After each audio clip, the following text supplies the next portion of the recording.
Derivatives trading involves substantial risk of loss and is not suitable for all investors.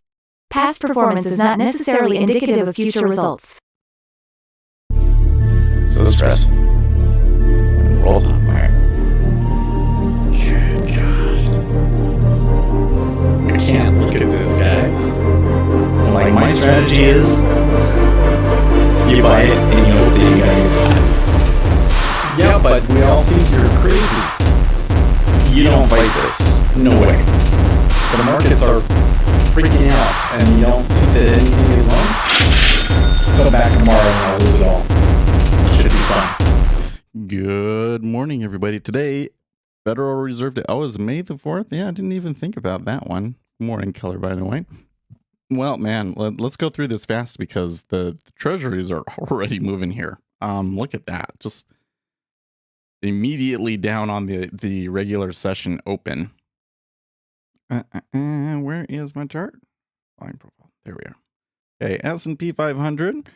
Fairly decent up move yesterday. Certainly, it's volatility has certainly decreased. So they are just kind of waiting for this Federal Reserve meeting, right? And I think you're seeing that largely across the board. 10-year basically where it was. They did, up in here. This did sell back down. Remember we were saying like, well, I think we'll take one. I did take one. I think I lost 2 ticks on it. But we're kind of suspicious. I think that suspiciousness was warranted because then they came back down. So, but there are some buyers coming in here now. Now that the 10-year is at 3%, we are getting some serious buyers coming into the market. So, yeah, interesting stuff could happen. Oil is rising up at the moment. Natural gas is just new highs. Woo. Gold and silver continue to languish, and copper as well. So I'm still concerned about global growth here, as long as copper's down there. Now Bitcoin, now this is interesting.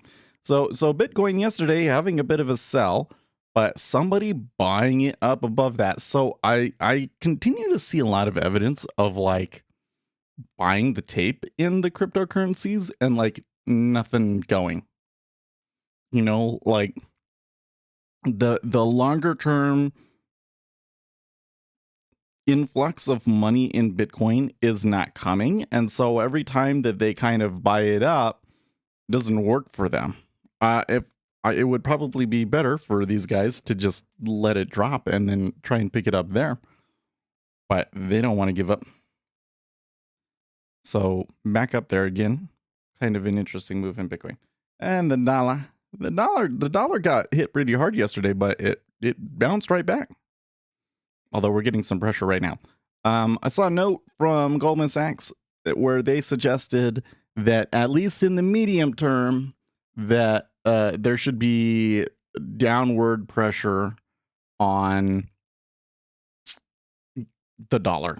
Sorry. Note from Goldman Sachs that in the medium term there will be downward pressure on the dollar. So that's going to be one that we're watching for because it really is like, ugh. It's so hard. The dollar has just been up and up and up, and it has not been very good for our economy. Okay, now we got about 7 minutes here. We do have some news this morning. U.S. international trade. That can't be why the market is so light. What else we got? Final services PMI, manufacturing PMI. Okay, so we got that's going to be a pretty important number at 10 o'clock Eastern time. I'm not sure if I'm going to take too many trades today. Well, for starters, I'm not feeling hot. So there's been many times where I'm like, I don't feel very on and missed good trades.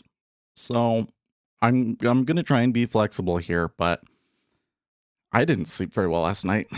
Again, it's like if I don't sleep very well, man, I woke up this morning. I have like this air filter in my room, right?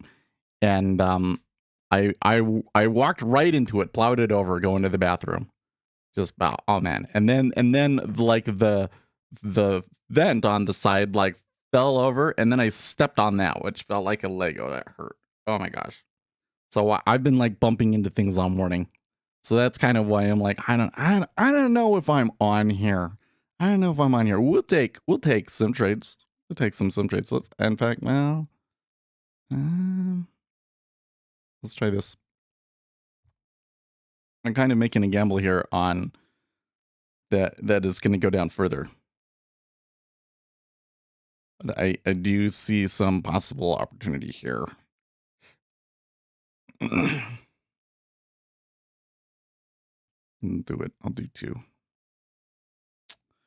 Okay.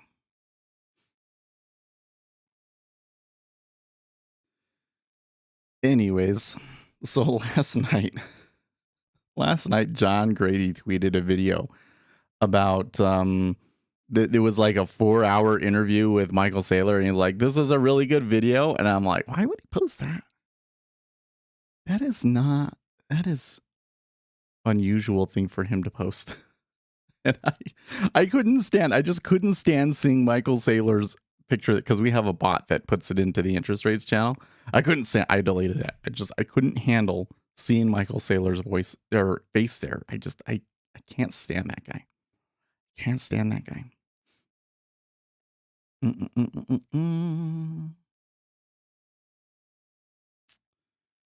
Let's see what's going through on Twitter. Oh, wow. They came all the way up there, huh?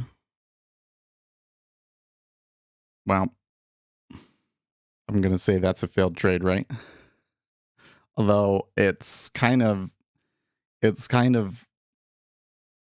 pretty flaky. I don't know.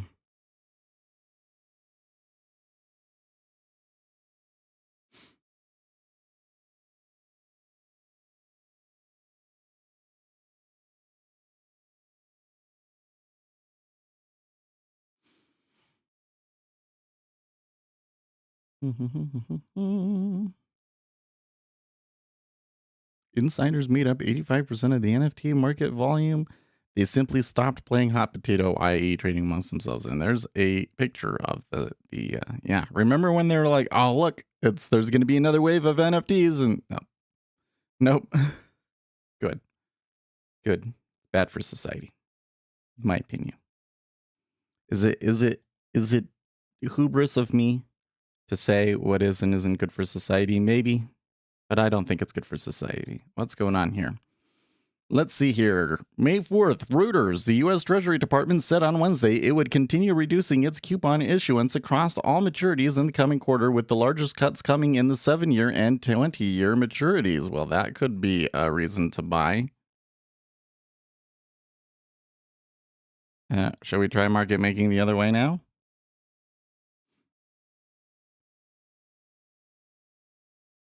We shall see.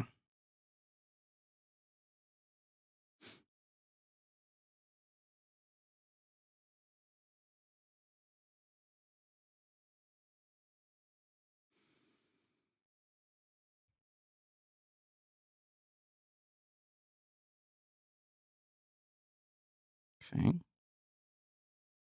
Treasury said it was trimming issuance by smaller increments than in previous quarters based on projected borrowing needs that include recent strong tax receipts, potential redemptions of Treasury securities by the Federal Reserve.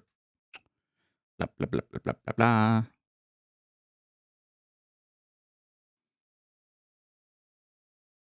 That's an important piece of news. I don't know if that's what's causing them to move up here, but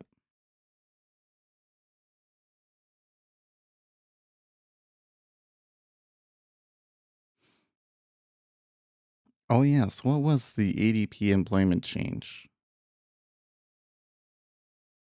I forgot about that one. No, it's not showing me here. 247K versus an expected 382 and a previous of 455. Well, that does not speak well to our chances for a good employment report on Friday, does it? No, sir. And getting filled on all of those kind of suggests to me that I cannot win this game here.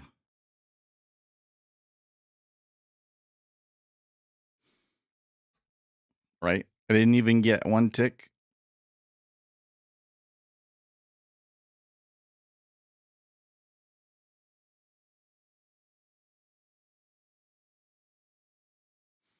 I'd say I'm not necessarily this action that we're seeing right here may just be market maker driven.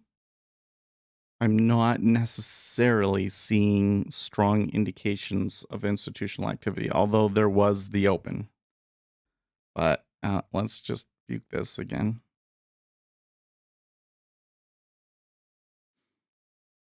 We could try it one more time here.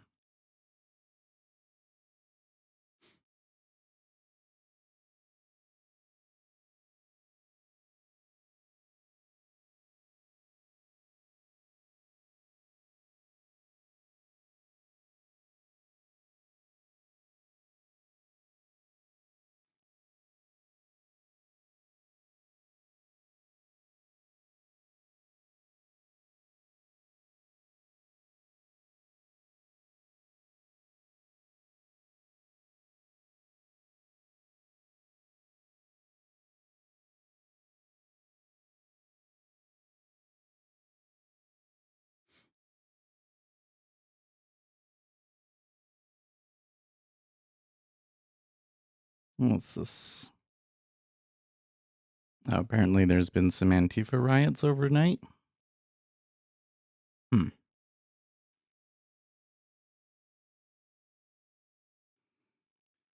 Well, it's not cooperating. It's kind of interesting that it's turning at those nodes and not continuing through on them at all.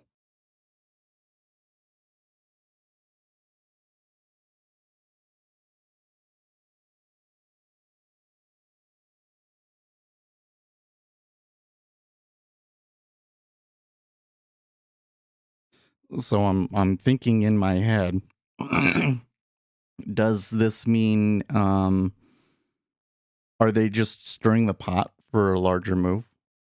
Or is this just market maker shenanigans? It's kind of what I'm thinking right now. And seeing this kind of stirring this early kind of suggests stirring the pot.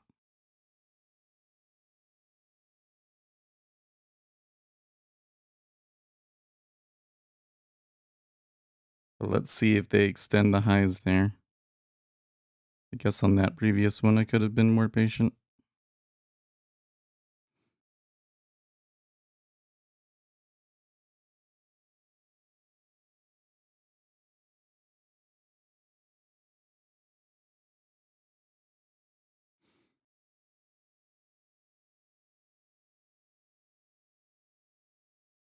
Not seeing, well, the spreads are actually moving pretty wildly as well. The dollar is falling here. Let's see. I don't think.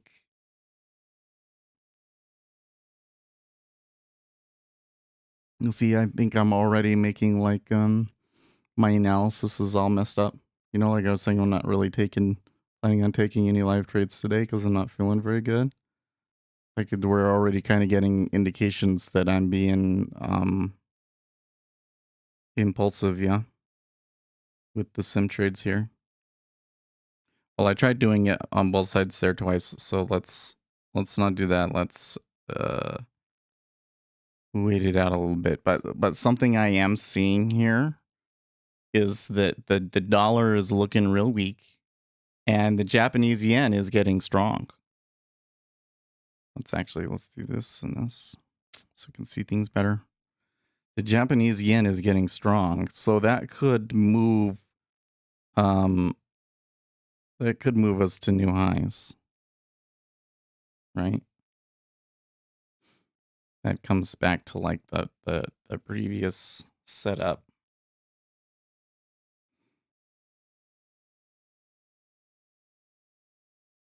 It's the final YOLO. Do-do-do-do. Do-do-do-do-do.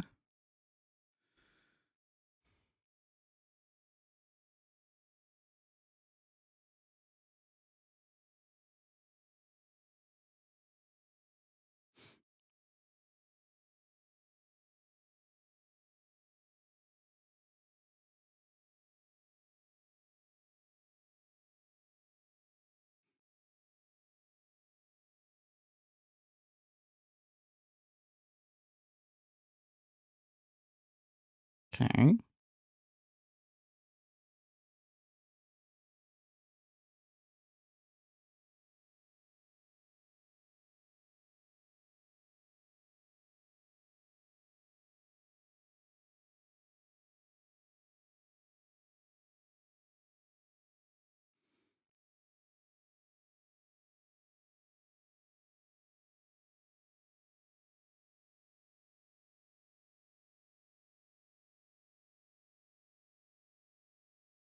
I'm just going to do straight market making here on the long side from here because of what we're seeing in the dollar. I'm thinking, maybe I do want to be short rates here at 3% because it does look like that 3% is attracting a buyer again. But I think that 8.6 is a little bit too far away. I'm not a fan of that price. Looking for some buy programs? Yeah, I mean, it's I've taken it both ways here, right?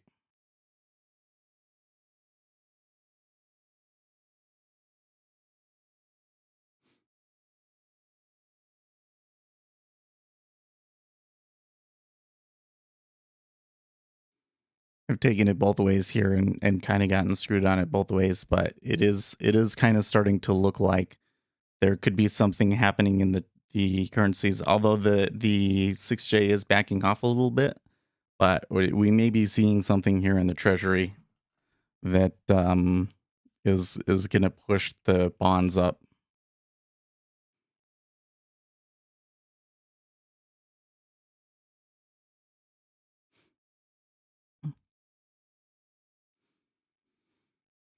It's probably, it's going to be a tough trade in the treasuries for the next few months, I think, because one of the things that I've been noticing is that like foreign demand from Japan for treasuries has decreased because the cost of hedging the currency difference has become too high, I guess. So that's reduced their demand for treasuries. But when that reverses and when the volume comes into the treasuries, it can come in really quickly and aggressively, right? So we've kind of got this market that you can get a strong trend against you, right? You can get a strong trend against you.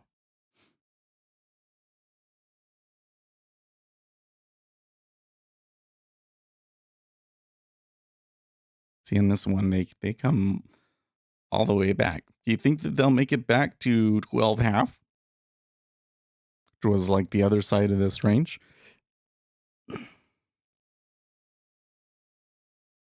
Nothing melts asset prices, particularly non productive and fictional ones, like raising interest rates. They mollify like a pack of Russian made butter under the August Abu Dhabi sun, says Nassim Nicholas Taleb. Clearly referencing Bitcoin, right?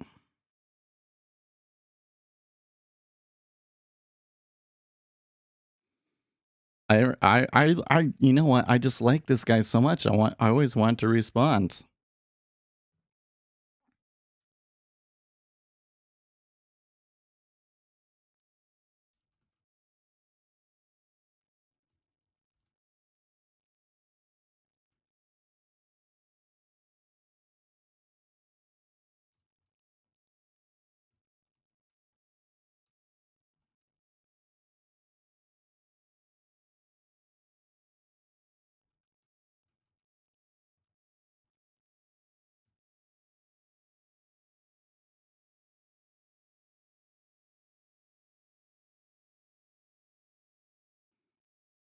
So I was wondering if they were going to give me a chance to hit a market in at 3%, but they not doesn't look like they're quite going to get there.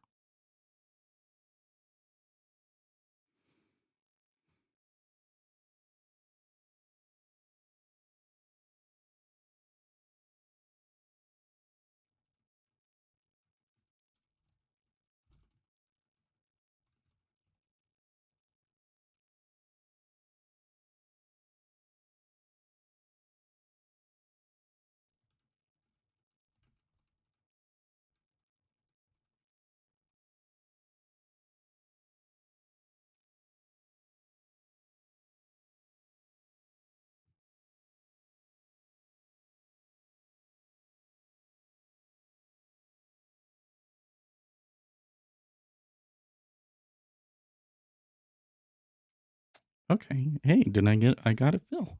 Did I get a fill on that? I think I want the other fill. But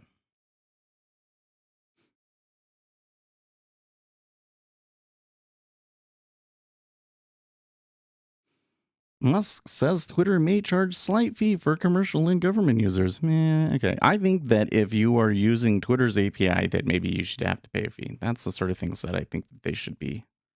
And you know what? They would pay. People would pay.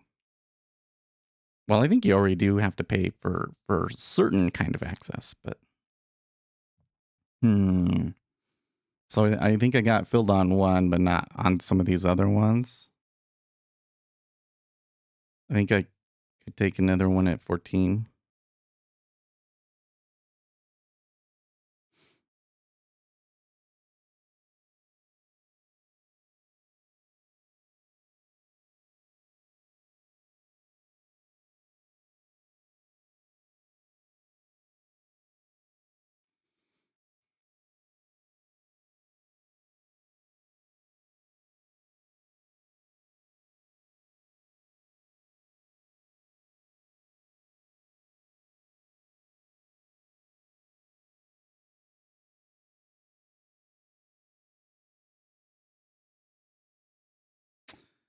Carl Quintilla, it will be difficult for the Fed to surprise in a hawkish direction as markets are pricing in an aggressive front-loaded tightening path of around 190 basis point hikes in the next 4 FOMC meetings and a peak rate of around 3.36 next year, says Bank of America.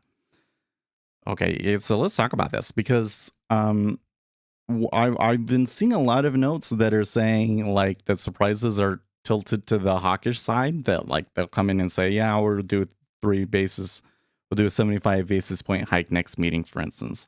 But I actually think that the way things are tilted right now, um, you're probably more likely to get a dovish surprise because, um, first of all, it's going to be a 50 basis point hike. Like the market seems very sure of that. If it's not a 50 basis point hike, that will be the um, biggest change of expectations, beat of expectations, or whatever that I've ever seen. So that's the first thing. But then the next thing is that um, what's the statement going to be, right? They're going to say 75 basis points, but what are they going to put in the statement? And I think that you have to put in the statement something about some of the deteriorating conditions, that there's likely to be more supply constraints into the future, that there's all sorts of things that they could be putting in there. So the statement itself could have some surprises in it. And, certainly when we have the press conference, Powell is going to talk about those things too. So there are some things kind of lurking out there that I think, are going to cause some dovish flow. It might be two-way throughout all of it, but I think that there may be some participants in the market that are underestimating the possibility for dovish surprises in it, even though it may be a 50 basis point hike and aggressive selling of securities and stuff.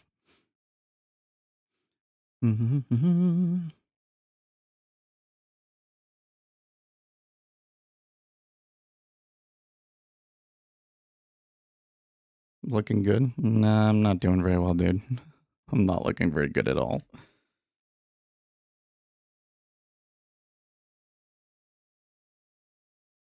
There's my chance to short now in the micros, but like look, they're pushing down to the lower end. Like the market makers are just loading up. Like they're just shifting it, exceeding highs and doing all sorts of random stuff here. Maybe we're going to have an overall a hawkish move here. Treasuries fall down. The equities aren't looking so hot.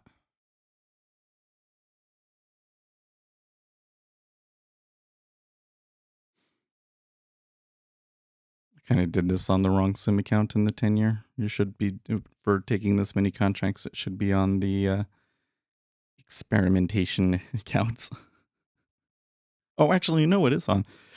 Never mind, it is on the experimentation account. Okay. Well, I don't really have, given my rules that I'm setting out for myself here with this, I can't really take on more inventory here, so I'm gonna have to just eat it and hope they come back up to 15.5. You like the stubbles? I shaved the other day. I kind of cut out the. Well, that's getting hard. My beard has been growing faster. My hair has been growing faster. Well, it's spring. It tends to grow faster. Or no, actually, it tends to grow faster in the winter, doesn't it? I don't know. Yeah, it's been growing pretty faster.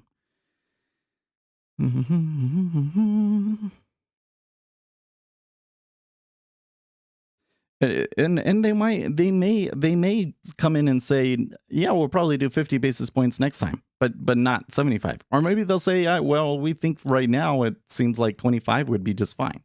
I don't know. This Federal Reserve, up until now has kind of been more risk adverse. Now all of a sudden the market is kind of forcing them to have to be really aggressive, and I just don't think that that's in Powell's nature. I don't think that that's really what he wants to do. He's being forced into it, so I feel.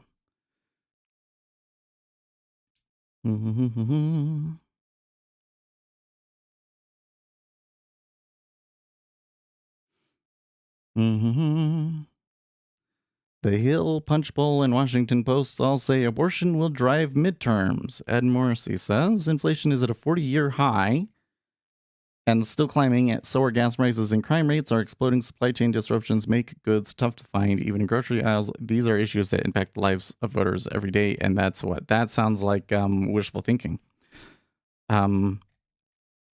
These ideological issues can drive people to do really bizarre and it can cause them to do things that are against their interest. It can cause them to do illogical things. There's a large portion of people out there that they'll that's all they care about, and they'll vote only on that one issue.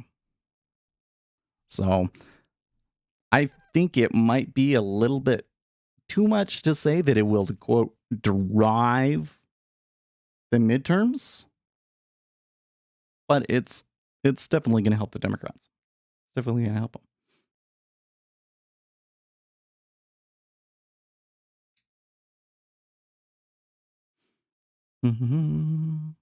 Yeah, maybe they're going to come back up. You're kind of getting a hard time getting like exactly at 3 if you wanted to hit that. See, there was somebody just saying, well, I'm fed up with this and just taking that one. For now, though, it looks like this slide in the dollar has abated. So the Treasury's feeling kind of heavy in comparison.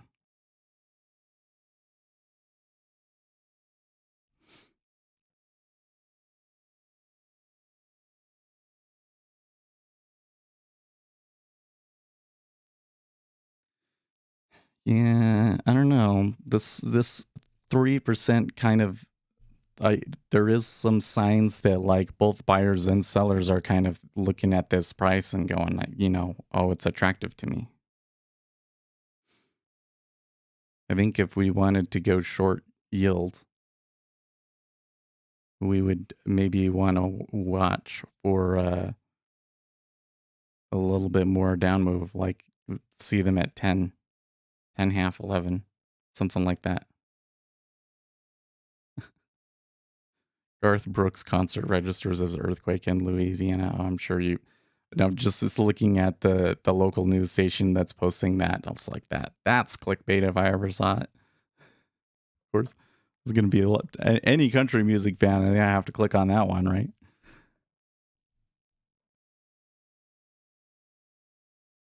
let's see here. Last FOMC, nothing happened, no moves, and no one bought. No, they did too. They had liquidity pulled for the meeting. And they moved all over the place. So, where is it? I mean, it's been a while. I kind of don't really remember, but there you go. Yeah. FOMC, you see it marked there on my chart. There was quite a bit of gyrations on that day. They moved down. Caused a big move, but by the end of the day, they had come back to unchanged. So I think that there wasn't too many surprises in that particular meeting. Kind of went flat for a few days, and then immediately after that was when things started getting hyper bearish again.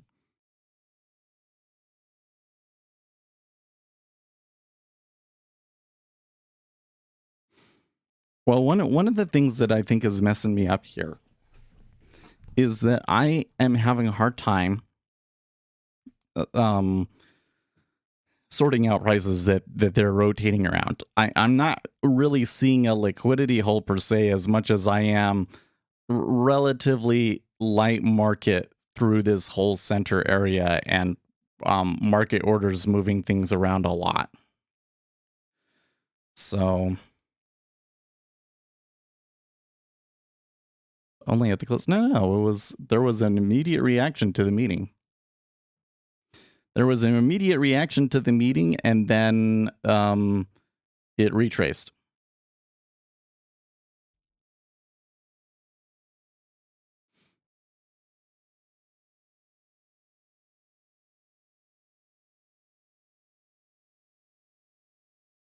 Now you changed your profile picture. I was like, who is that? Okay. On Discord. El Salvador's Bitcoin bond reportedly hasn't lured a single investor, and markets are bracing for default on conventional debt. Okay, so the interest rates that they're getting in El Salvador do kind of suggest that the market thinks that they might default. But supposedly, from my understanding, they're like going to redo it or something, and that's why nobody's buying them. So that headline might be a little exaggerated.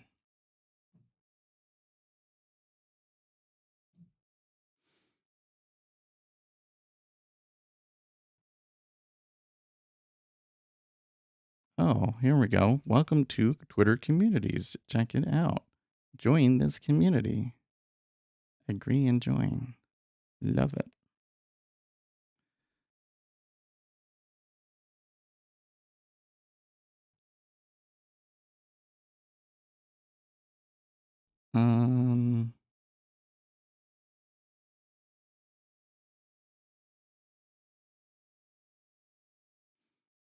I was saying this tweet is unavailable now that I've joined it. Will it let me do? Okay. Policy actions at the May FOMC meeting seem set after Chair Powell and other FOMC members strongly suggested that they intend to raise the policy rate by 50 basis points and announce the start of balance sheet reduction. Key question is therefore what comes next. We forecast another 50 basis point hike in June. Okay, so that's under. So some people are looking for 75, right? Followed by a deceleration to 25 basis point pace of tightening for the rest of 2022, but see reasonably high chances that the FOMC will continue to hike in 50 basis point increments until reaching their medium neutral rate estimate of 2.25 to 2.5. We will therefore be paying close attention to any comments from Chair Powell at the press conference that suggests the FOMC intends to hike in 50 basis point increments beyond June. There are two additional issues that are at the top of mind of some investors ahead of the May meeting. First, St. Louis President Bullard recently raised the possibility of a 75 basis point hike.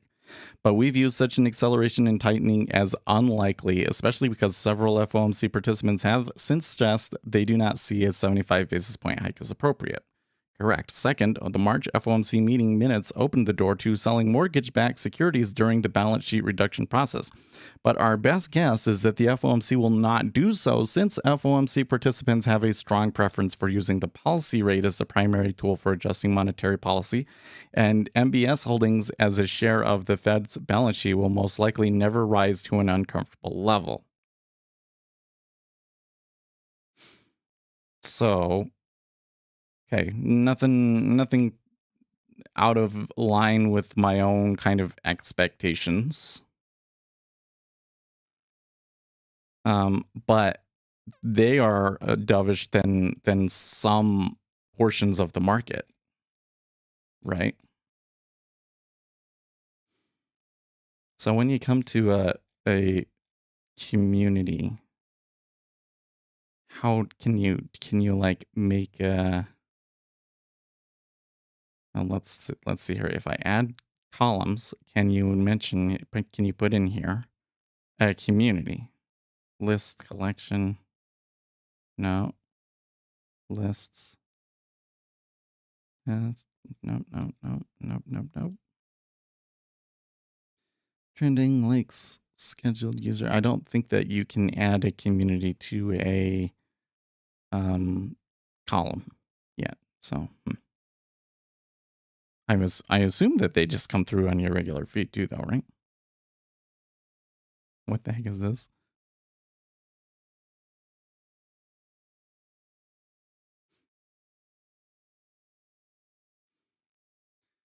Okay, well, maybe the treasury is starting to form the liquidity hole around 13.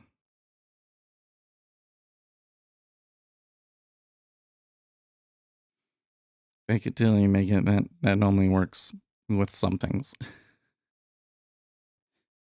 That works with being an influencer, and I think that most other things you actually have to be good.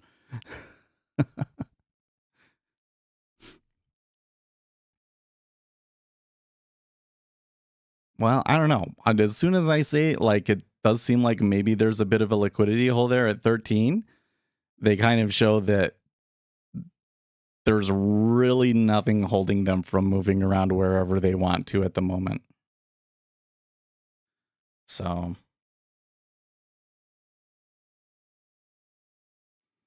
there was a little move there in the dollar.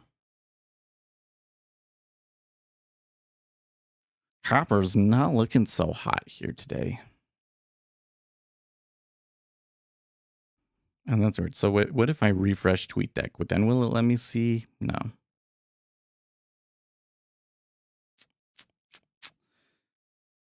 So TweetDeck is not compatible with Twitter communities. We should make our own Twitter community. That would be nice.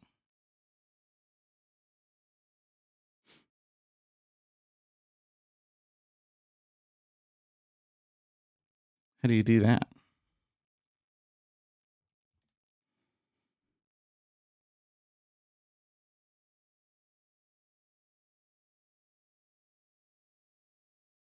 Communities.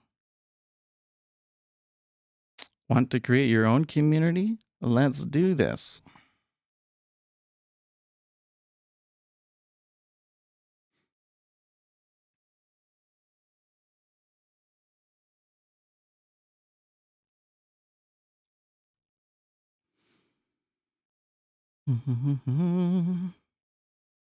Let's just create a community here.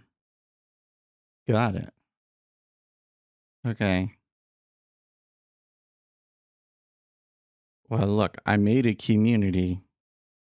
You can join it on Twitter if you would like. I don't know. Short at 3 is not looking so bad right now.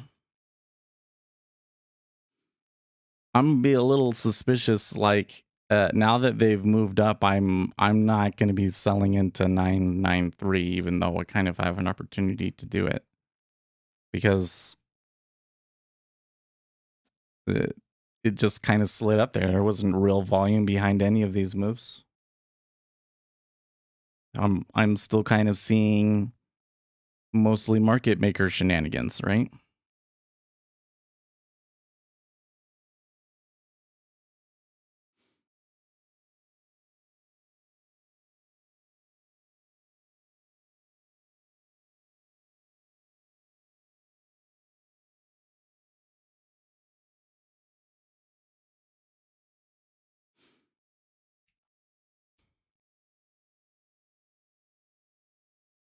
I'm thinking about all this.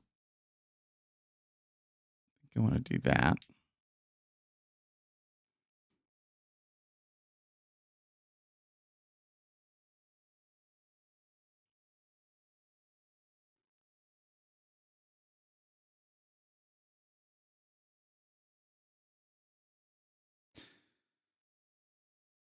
How's the ES doing? They're doing okay.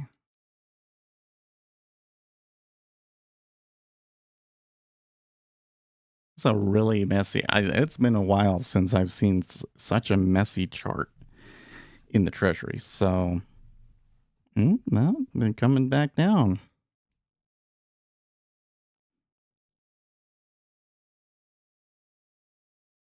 826 at 14.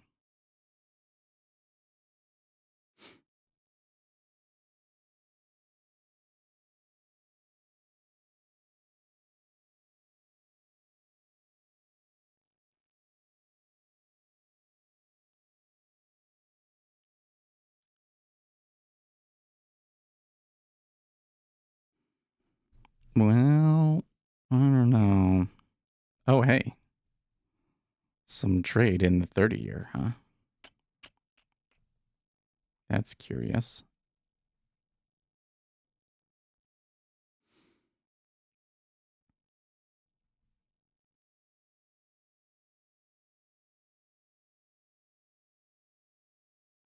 That's all it took to wake him up, huh? It was one lot.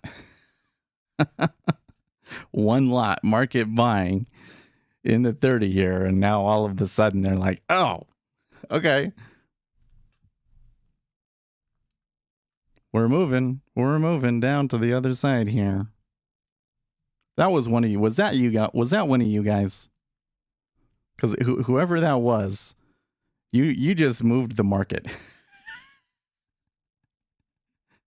was like one lot in the 30-year. That's interesting.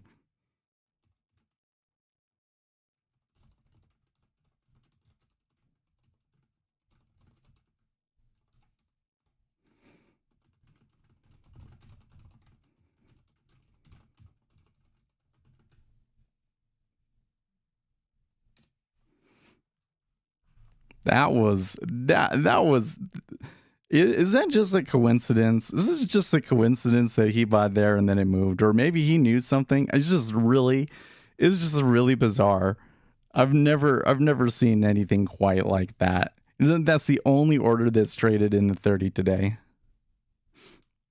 Most of the orders in the 10 are actually at 3.001.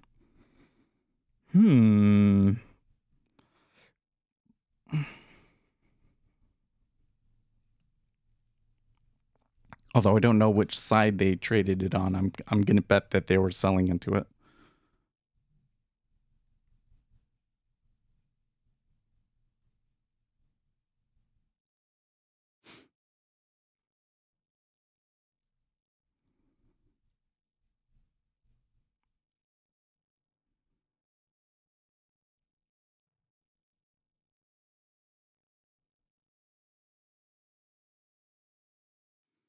See, the question is, like, do we see buyers come in when the rate gets above 3?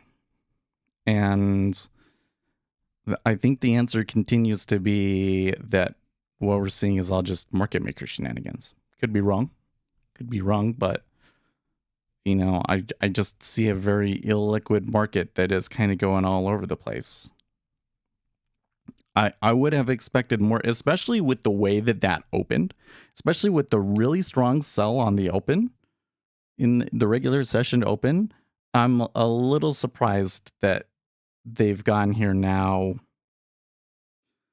40 minutes kind of not really doing anything all that interesting. Well, it is like that last downtick was looking kind of strong and it ticked back up. Yeah. Here's our chance. Still want it? Don't think so.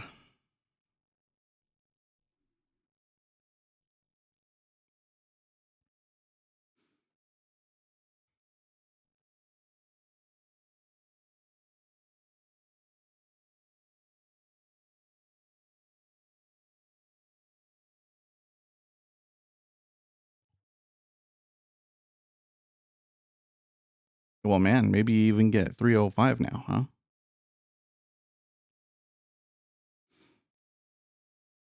Well, I'm still not seeing strong volume behind it. The Japanese yen is falling back down to the other side of its range. The dollar is maybe reversing.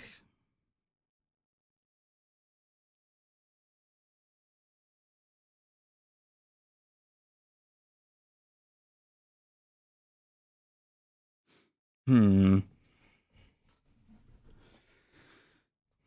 it's not too good for our sim market making position. But part of the problem that I had earlier was just puking on these. I need to wait it out.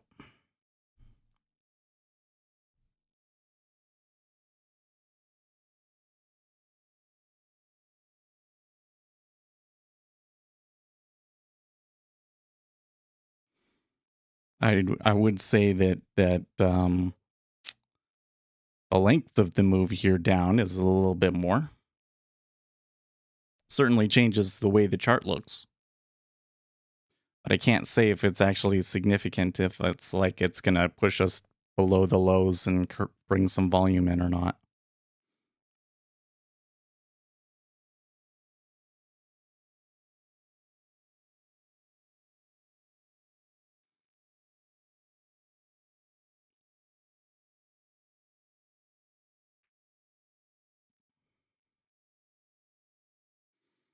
There is so there's still some suspicious lack of liquidity at 118.12, but some of the stacks below that are a little bit stronger than they've been.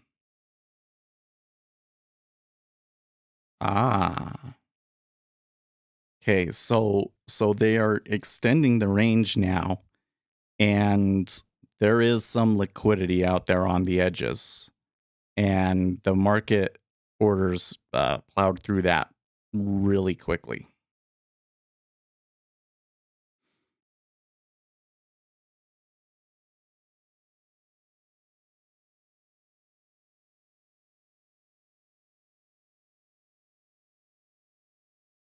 So I'd expect there to be some more here, but the sellers might, if this is somebody that really wants to sell.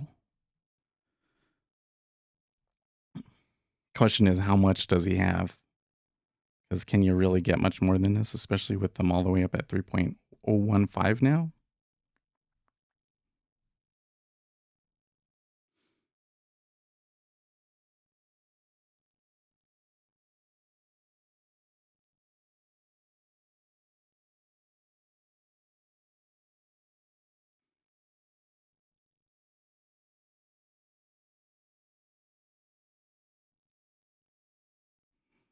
Kind of want to see here. We're maybe getting some signs.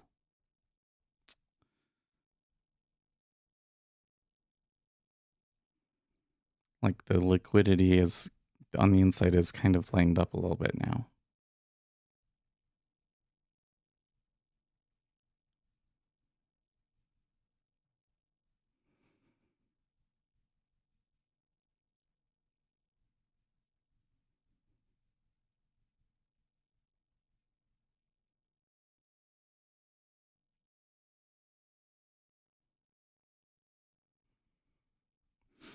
I'm still kind of eyeing it short here in the 10-year though. I don't know if that trade really makes sense anymore.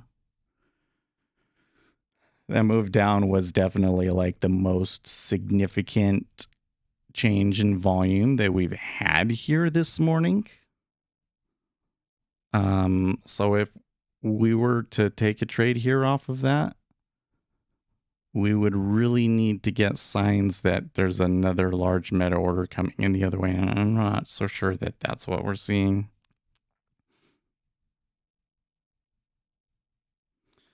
In fact, I'm more inclined to think that I want to flip around here.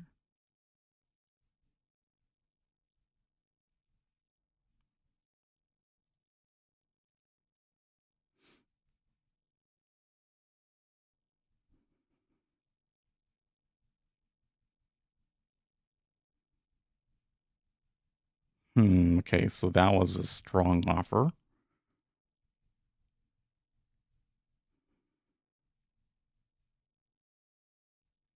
Oh, wait, what happened there? I screwed something up.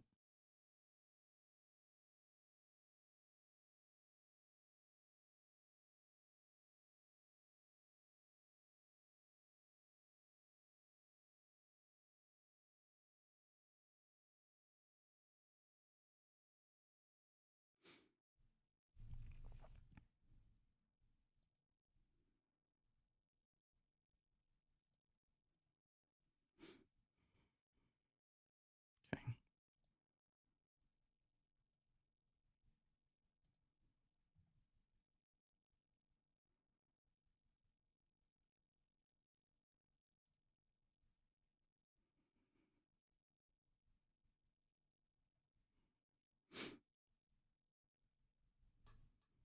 Better. For kind of more of a swing, I don't know if these prices really make sense, but there's definitely like more sell pressure on here. Uh, there is like this big offer here, so again, it's kind of like yesterday. It's kind of like, well, why do they need that? Why do they need that?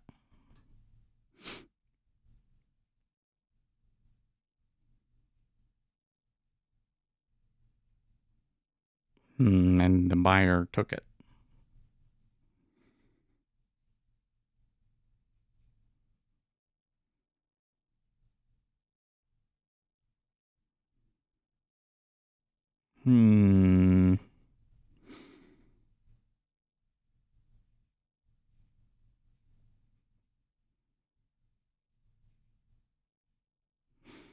I was trying to build and what appeared to be a range forming down here at the bottom, but now all of a sudden it's like it might just completely bounce up. I don't think the selling is done. Still a big order at 11. Curious. I know, right? Oh well, I don't think that any of these sim trades in the treasury are going to work out today, man. I don't think any of them are going to work out today. Yeah.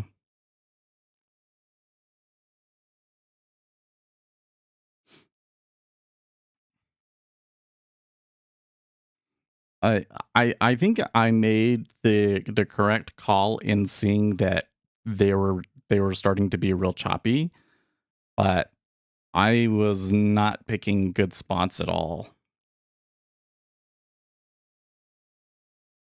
What was that? Hold on.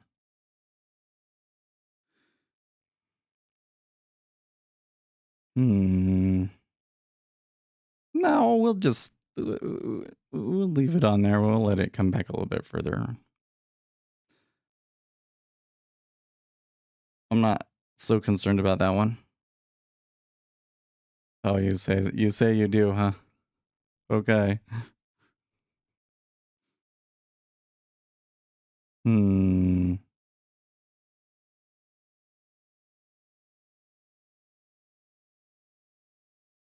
See, I'm real tempted to do that right there, but then you got that, right? The 30 years seems to be pushing down.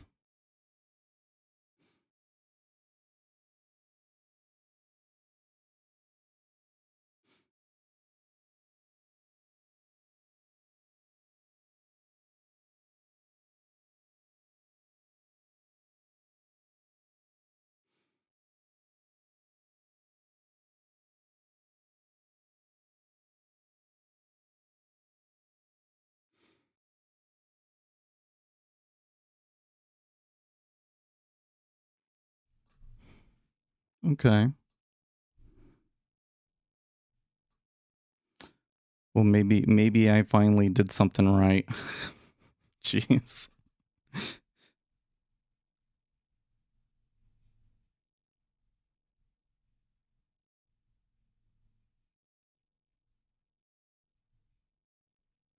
Like it seems like these prices are enticing some buyers now, but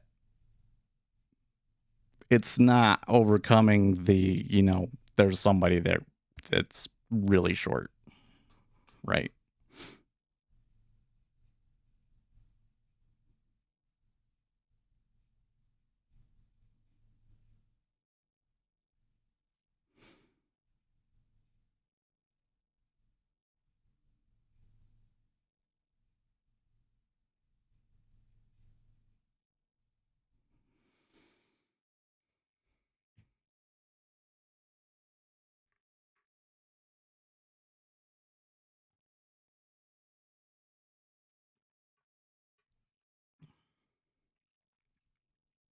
those orders on the outside of that looks like market makers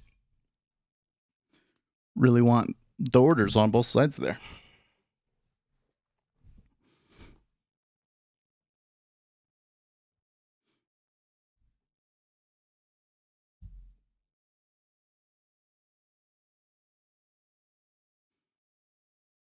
So I'm kind of asking myself, why is it that I want a short here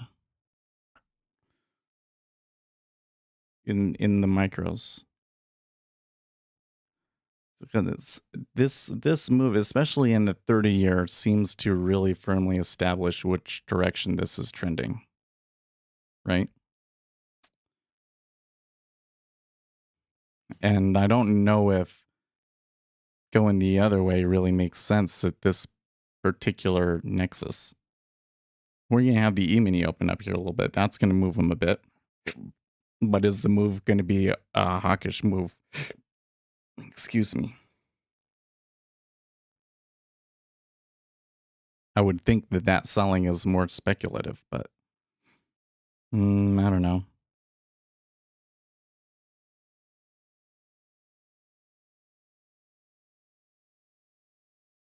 Yeah, the volume's definitely short there.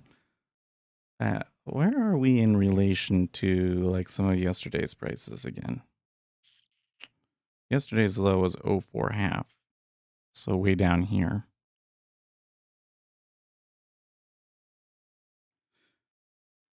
I suppose they have some room to do stuff if they really want.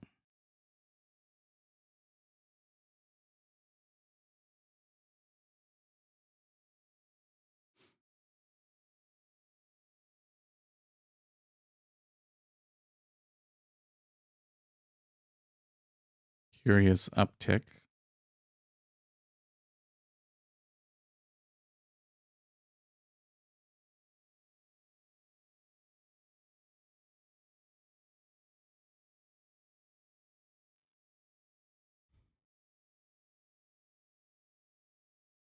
Well, I suppose if they continue in the pattern that they're doing, it's going to chop around a lot and maybe even get back up to 12. And then later there'd be another meta order push it down.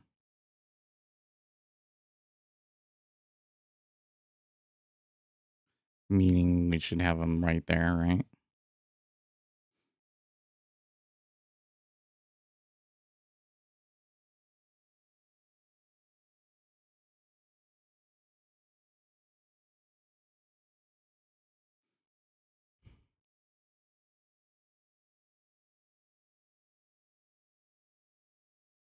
Curious to see, though, if we get there, if I'm going to get 3 again in the 10-year.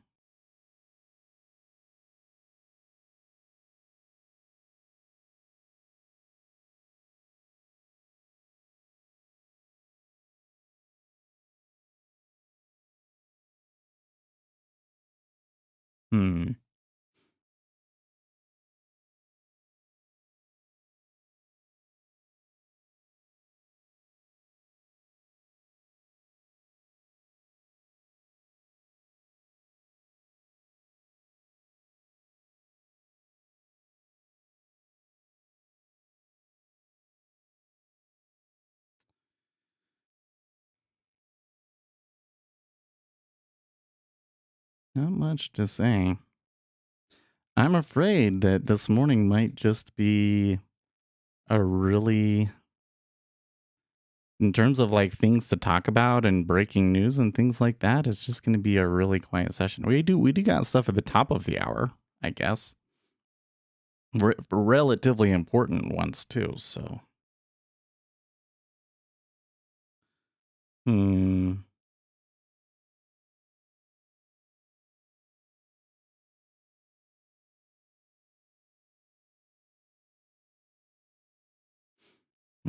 The best that they give was 301.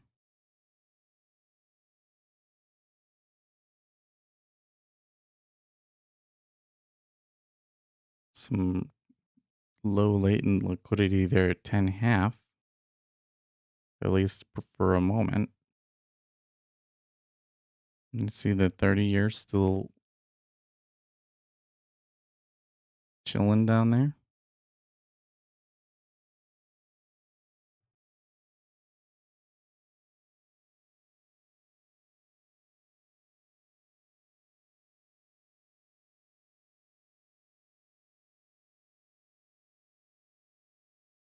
Hmm.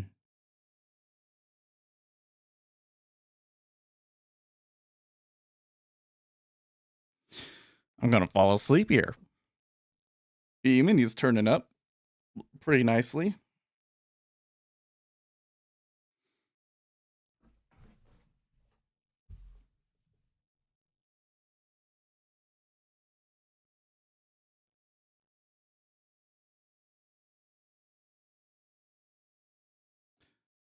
Noticing some changes in the spread here in the micro 10. There's more orders on the inside, and the spread is decreased a little bit.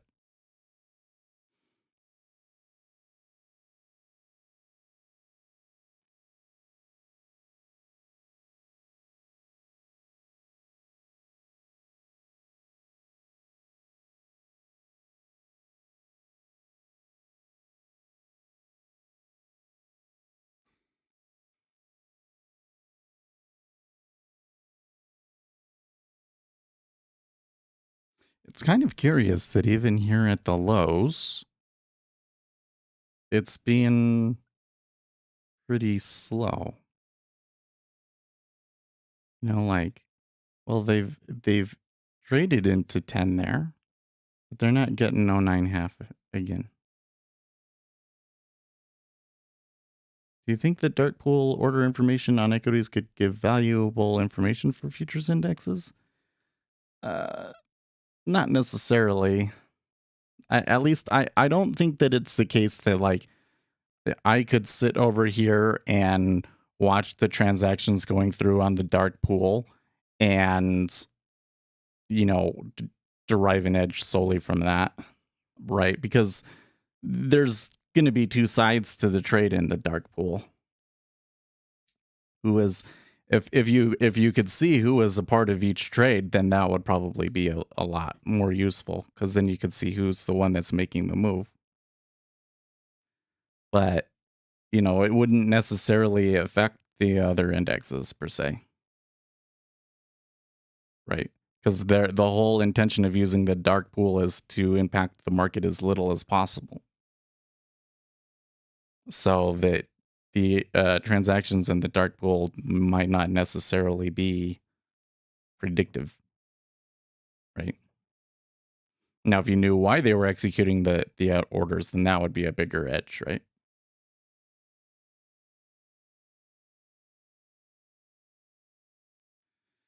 Well, they didn't. They didn't. You notice that wherever it is that I have my take profit orders here on this thing today, they're not giving it to me. It's like specifically trading against me. It feels. I think that I've just made some bad choices on some prices and stuff, but I knew that it was one of those days for me, right? Well, all the more curious that I continue to come over here and look and be like, oh, I could take it short here, or I could take it long here. I don't know. Still feel like I want to do something.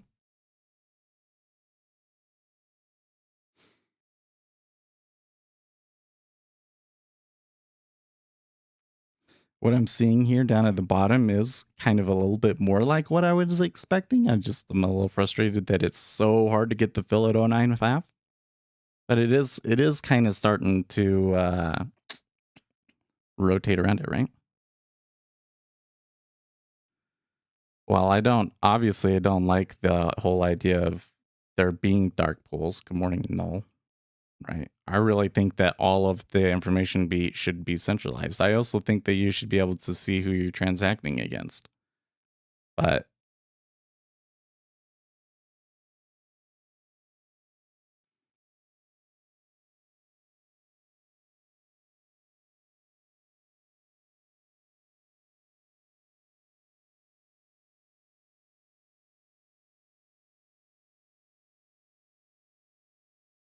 hmm.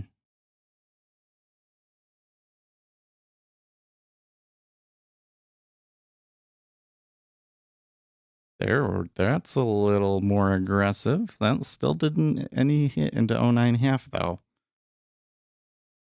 Maybe the market maker is trying to help me out and the market is just not cooperating with them.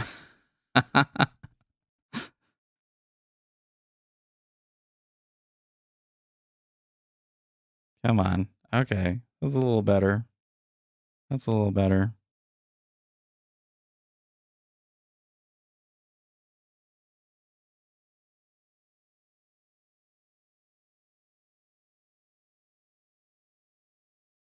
Uh-huh.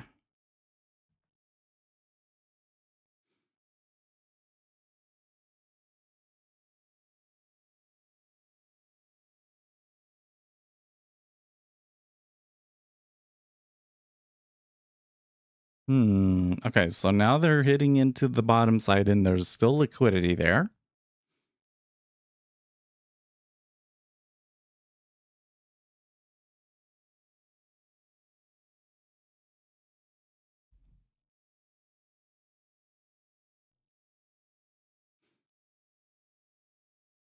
In fact, there may be a large iceberg at 909.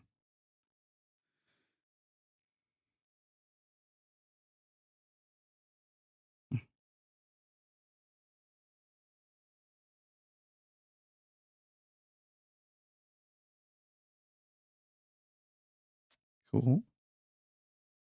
So in that one, I brought my average position down, but I moved my break even up a lot. So that's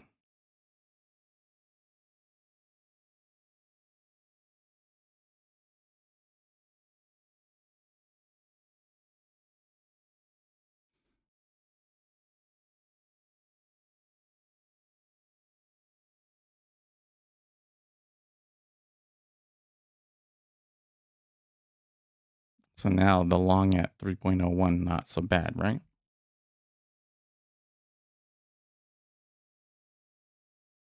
6J falling down here. S&P 500 opening to the downside.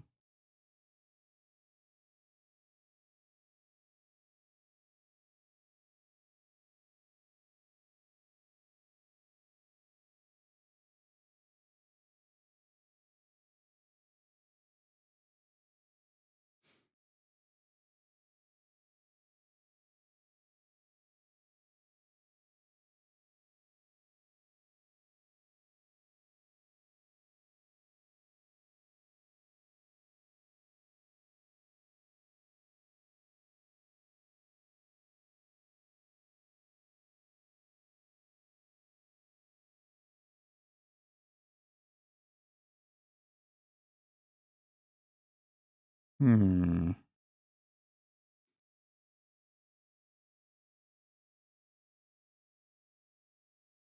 There was some difficulty in getting the fills there.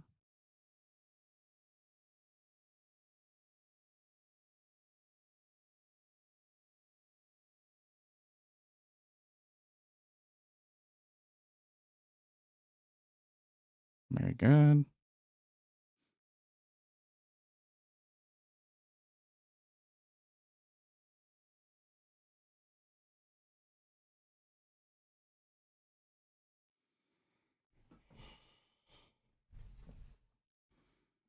I think that I can do this. That might just run away from us. Are there studies on an explanation of how the equity market affects the futures market and vice versa? Well, there certainly are some studies. It's more specific to individual markets. For instance, there was a study that suggested that price discovery happens primarily in the treasury futures as opposed to the treasury cash market. Um, there's some studies about the S&P 500 and how it reacts to different things, for instance.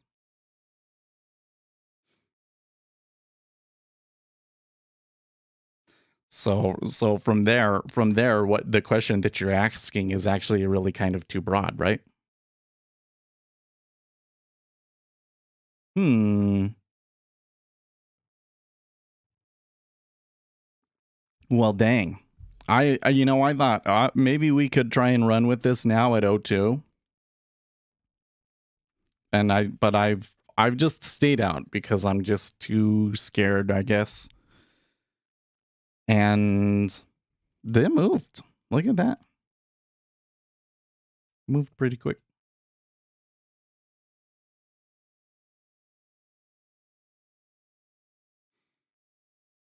I think I am still, I mean, just because that one worked, it doesn't necessarily mean that we really should have gone into it. Because I don't necessarily have a really strong reason to believe that we should be moving down, you know? Like we didn't get filled on those orders. It's coming down big time. I think that we still need to be on alert for buyers coming in here. I don't know. Maybe you don't want to buy it ahead of the Fed meeting, but it's a situation where somebody could flip this back up real hard very easily, right? And it's just a question of I think that there's a higher probability than usual that somebody is lurking out there that will do that, but maybe I'm wrong. Maybe I'm wrong. So far, it hasn't happened, right?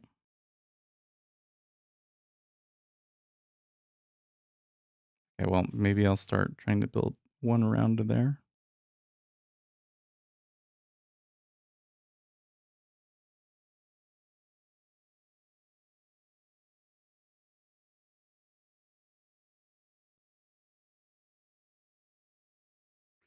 Oh, shit. That is a good observation by Arthur Schwartz. Ashley Biden's diary was handed to Project Veritas.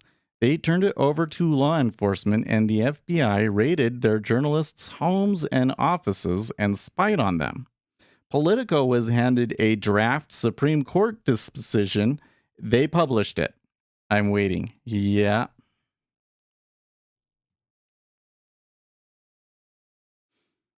He's right.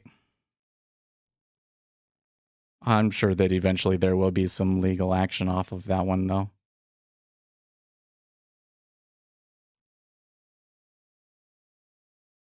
The court's going to try and find who it was.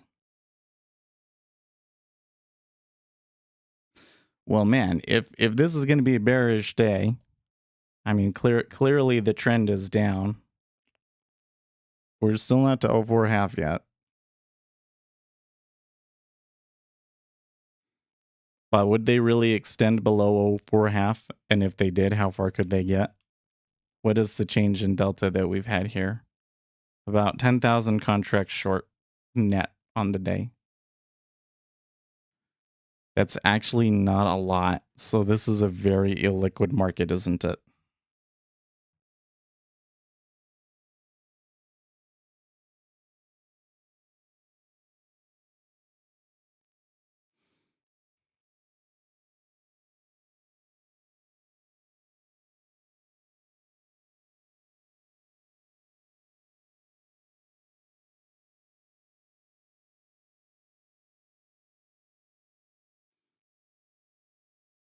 And then here again, the big order. Is that really necessary? I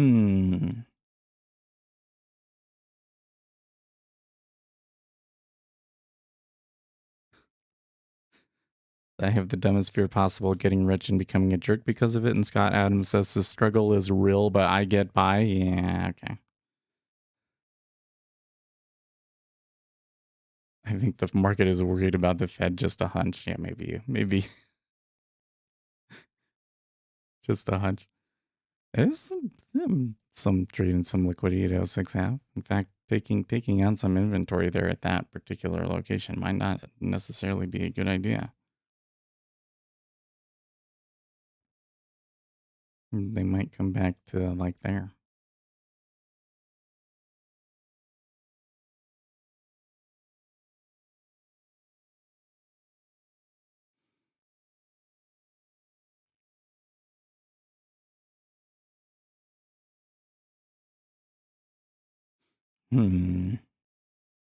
So do you see that the volume is coming in the other direction now?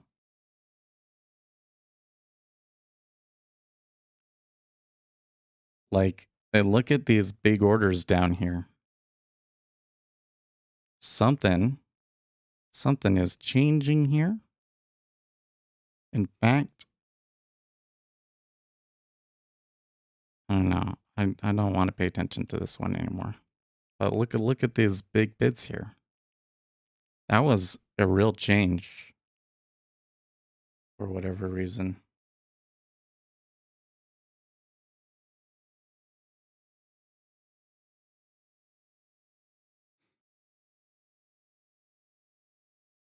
Oh, I was looking at my account. It was like a little bit lower than I thought it was.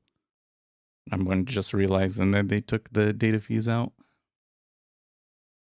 today. You know about oil X and are you spelling that right? Because oil X is not something I've heard of before, but that doesn't sound like a real word.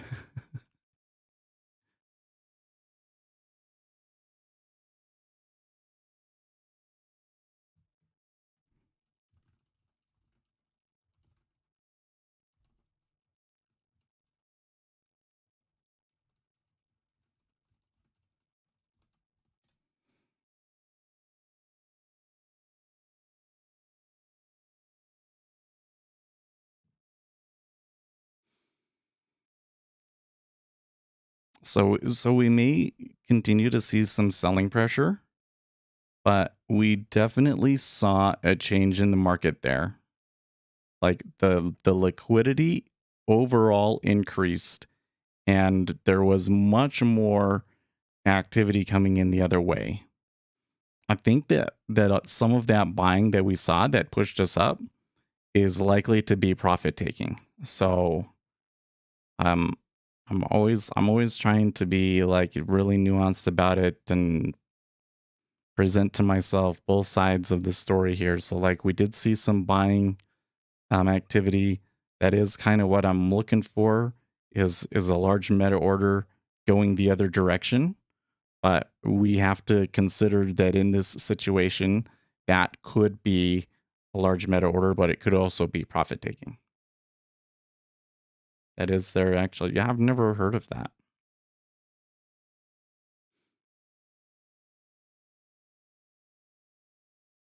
The 30-year kind of came back really aggressively too, by the way. In fact, the 30-year is on the precipice of being net positive cumulative delta. So they didn't actually sell that all that aggressively in the 30-year. Maybe it is because somebody is putting a flattener on. But in that particular instance, it didn't flatten. Like the 30-year just like completely collapsed, but there wasn't really very much volume on it. The 30-year collapsed more than the others.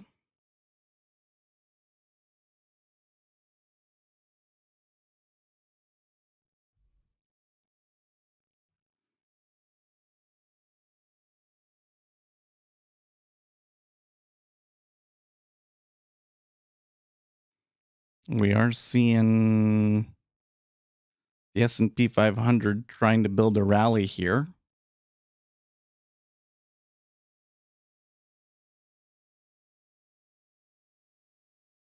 Liquidity on the inside here in the treasury is kind of chilled out a little bit. We got 15 minutes before the news.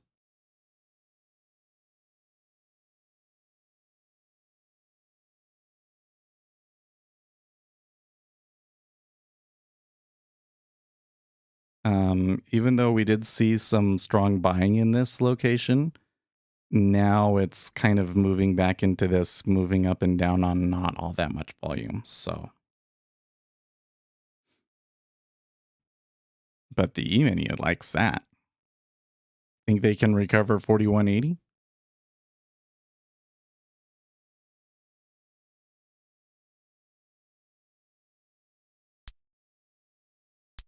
What the fuck? That is that same bullshit.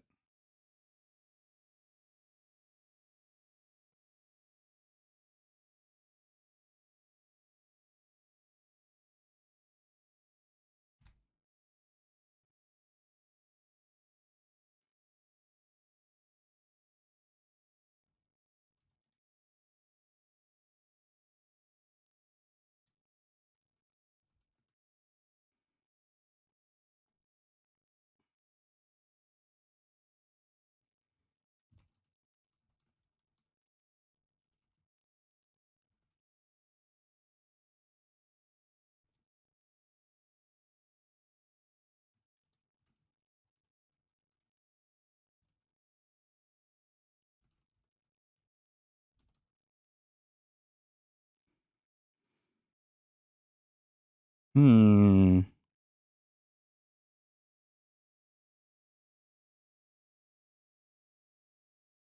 So where was that at? Oh nine. Okay. So let's see. They hit it. 67 have already gone into it.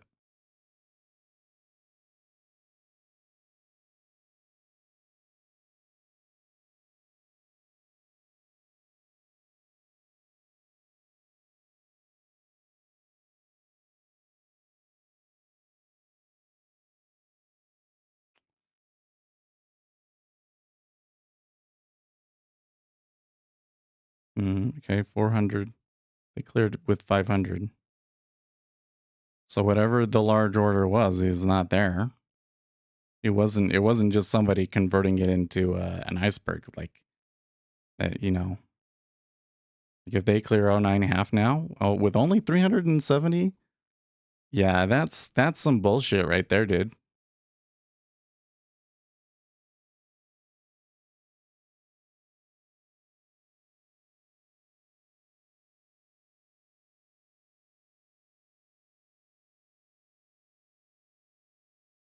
That's that the CFTC should look into that one. I mean, it's now like the third time. It's now like the third time it's happened in a week, but that one was like really obviously bullshit. Like the order flashed, they went like right to where it was flashing and went through that price quite easily.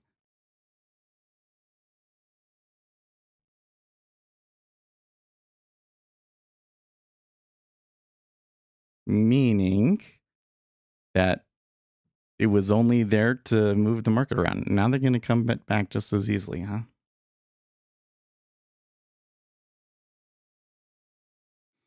Hmm.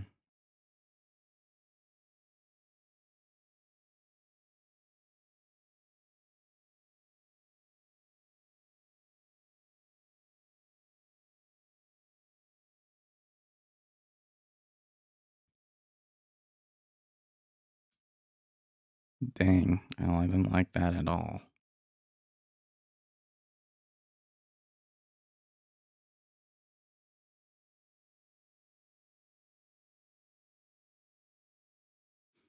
They came back to the low really easy. Oh, okay, so there is some liquidity there,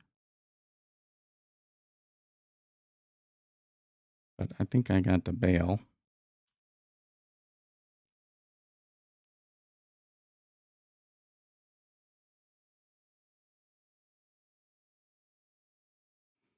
I don't know about that one. I mean, net 1,000 contracts on the sell there. I'm just trying to sort out how could that a large order have led to that particular move. I'm uncertain. Well, I didn't get a very good exit there.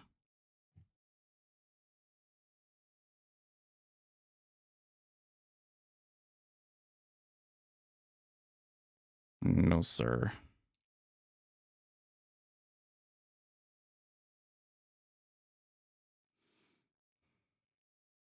But when I start to see things like that, I don't necessarily. It makes me doesn't really make me want to participate. I'll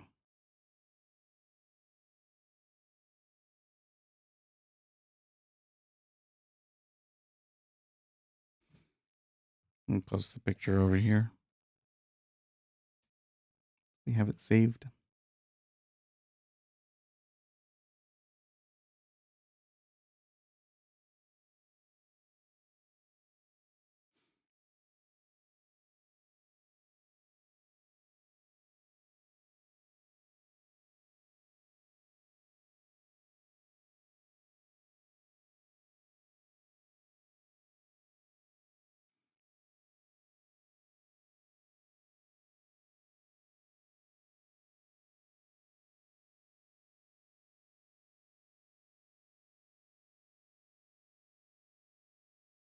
This reminds me of much, much earlier in my trading when these kind of spoofs would show up and it was kind of confusing things would happen from them.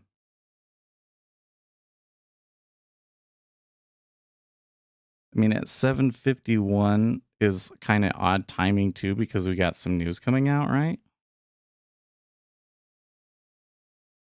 So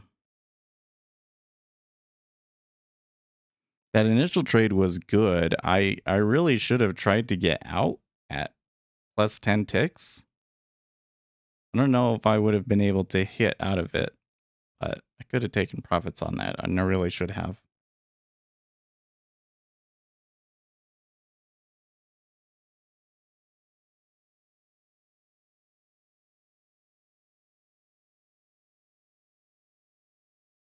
That's what's interesting about it. Yeah, well,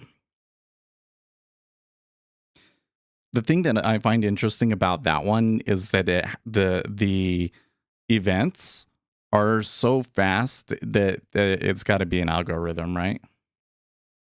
It's got to be an algorithm, but I have a hard time sorting out how flashing something at a few prices for just a few seconds and everything like that would actually impact the market. Like, I would think that people would just be prone to ignore it, you know?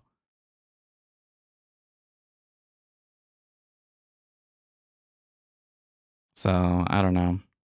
It kind of looks like that the trend's not over.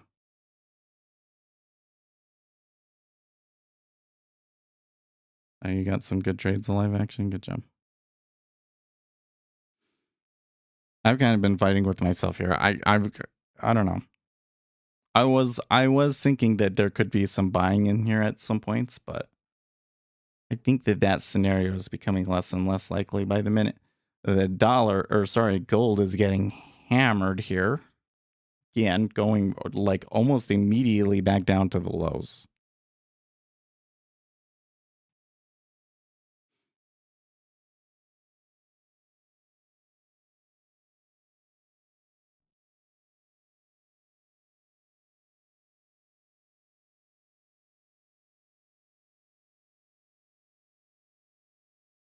I think that we had detected like a real change in the order flow, but it was only good for a short little pullback, right? Like it was a good trade. I just did not exit correctly.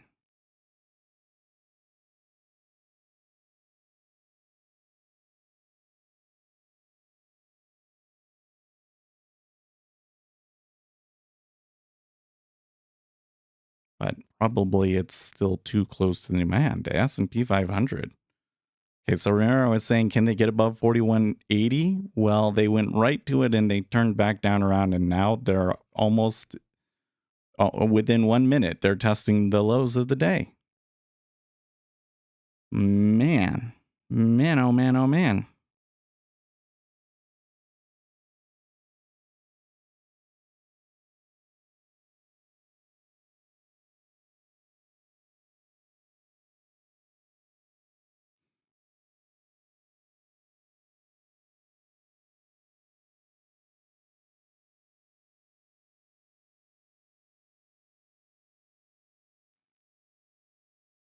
Well, now that they've come back down and they did breast those lows for a second. Oh geez, that one wasn't very good. We are kind of getting those signs like inside liquidity is changing a little bit, and so I'm not sure if that's signaling like a larger change to a large meta order going up, but might make things choppy here.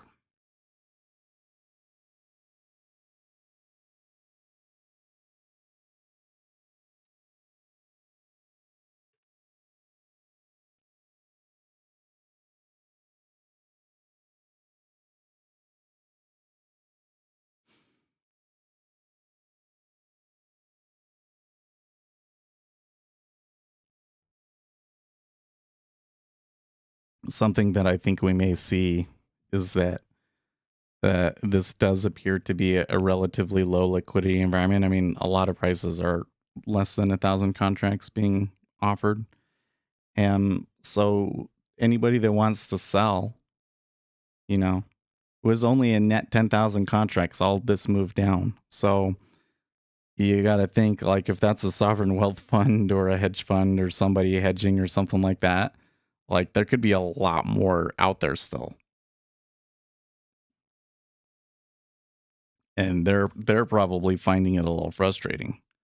But at least when they push new lows, they're finding some liquidity in those spots. So I don't know. We got 3 minutes.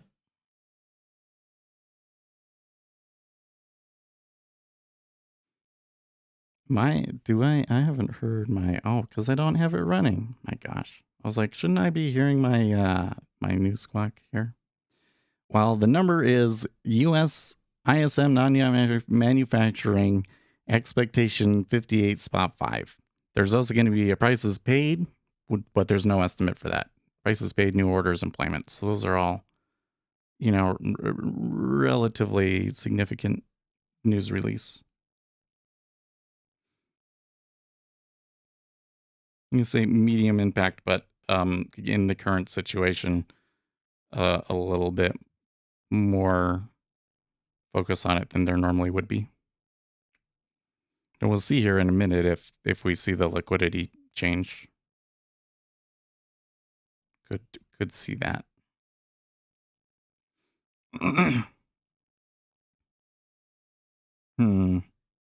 What's that? Oh, okay. Never mind. Just looking the other way.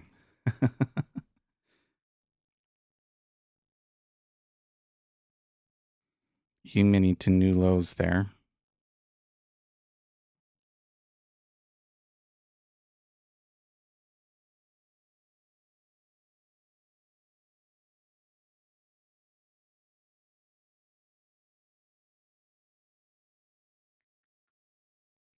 Well, that's no good.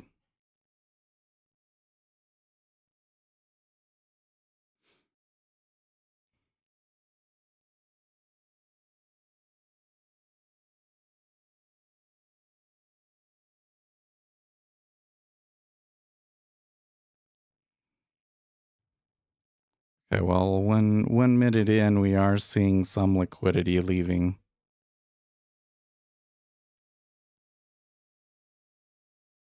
A little bit of buying coming in there, but we're very quickly running into some sell side liquidity.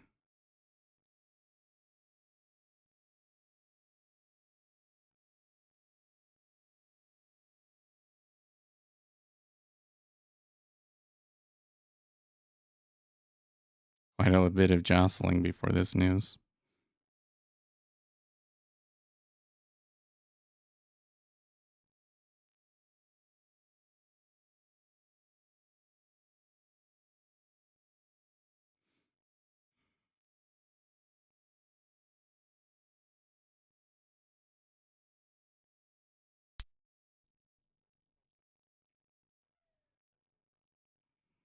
Okay, that was odd.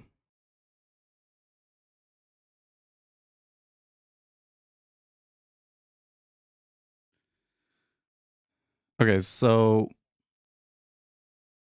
the big number was 57.1, so slightly under what was expected. Prices paid 84.6 was higher than the previous month.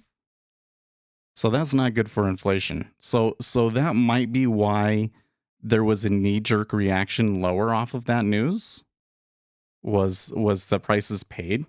That was really odd that you saw that huge offer and then it pulled at 118.07 half. I also didn't see the orders that placed them, which is a little odd. But it like immediately pulled and things kind of like got sucked back up. The 10-year yield though seems to have been quite affected by it for some reason. even though they're only like 3 ticks off of those lows.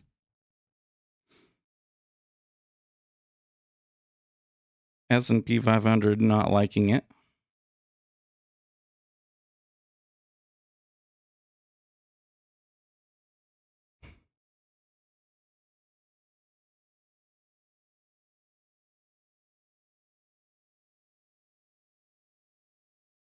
Yeah, And even though they did move up there, it's moving down quite freely.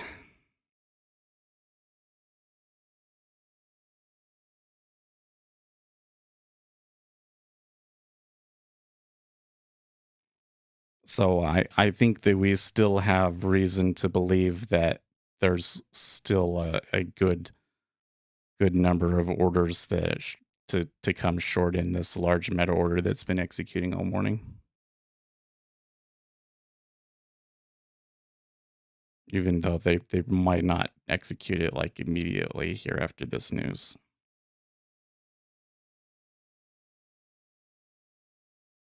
But the '08 area, they're able to move around pretty easily. Hmm. 11:35, 12. Okay, interesting. You took a trade NASDAQ, Giller? Well, did you take a short in the E-mini? Or in the NASDAQ, rather? Mm,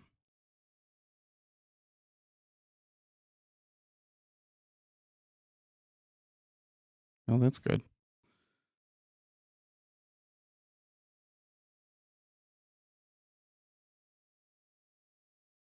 Kind of seems to me like the equities are really nervous about today, yeah?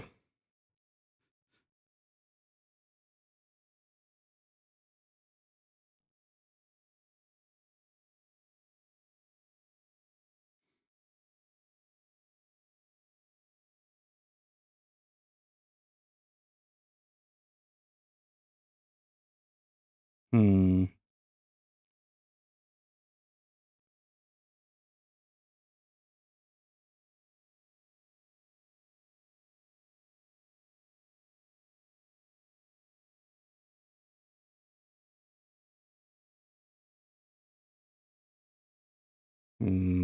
Oh.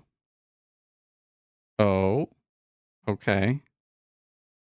So somebody put a relatively large bid on the inside, but they sold it.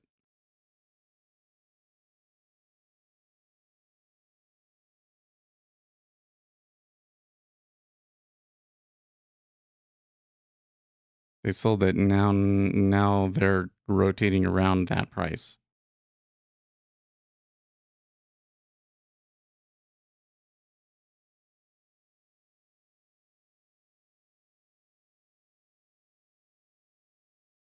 I don't know. The market kind of still looks like it wants to move, but that could be something that creates a liquidity hole right there.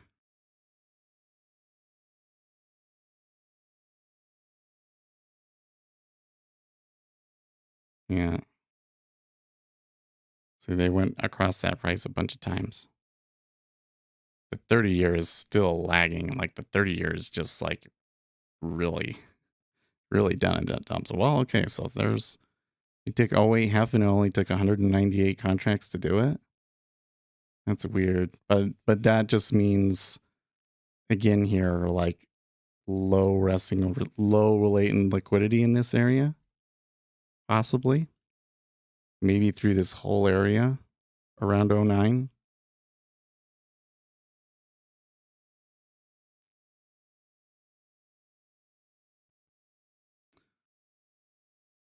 I think at this point I have to say there probably is a liquidity hole there, but there could be enough market volume in this area to push it out of it. Because I mean they are trading here, really quite all over the place.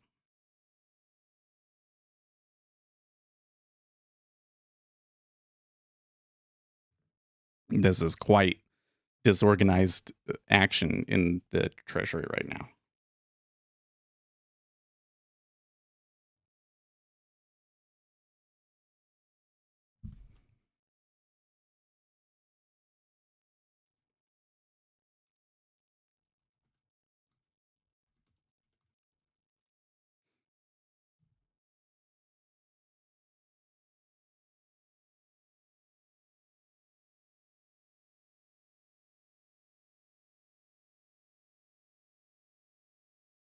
They may be starting to realize it and might just meet here in the middle. No. Okay. Well, that was interesting too. There was a fairly large order there at 10, but when they ticked up, it canceled. And then when they ticked back down, it didn't come back. And then they take 09 again very easily. The 5-year is still hanging out up there.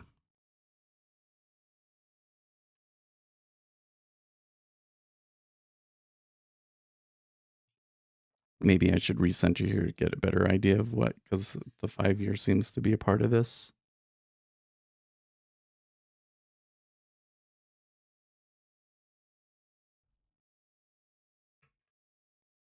Okay, so they all tick down on that one. And it only took 214. Is it because of correlation? It could be, because the Japanese yen is looking pretty fraught here. And the dollar is soaring.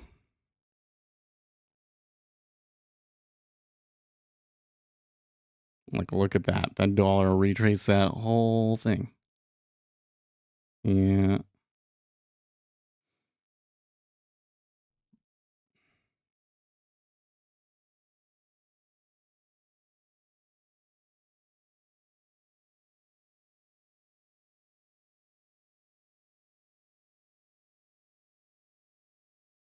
Are they going to flatten? You see that the 5-year is still down 2 ticks? Is the 5-year going to push lower and we flatten? Like, that's what it's trending towards at the moment. Obviously, that could change very quickly because this is a very disorganized area.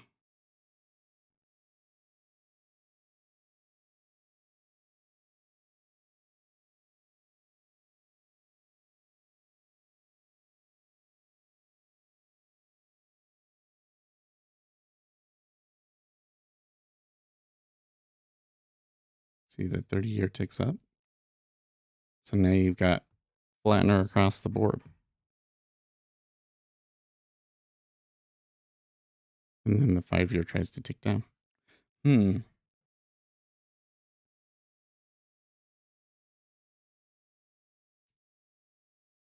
So would you say that it was relatively choppy in the NASDAQ too?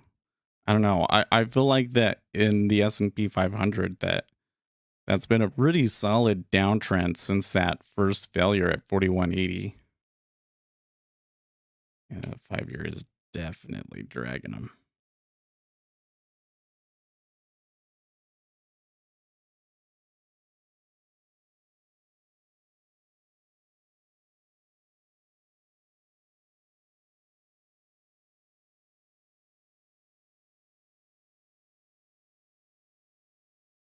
Yeah, and they're not running into any liquidity in the 10-year around the 07s, half 07s either.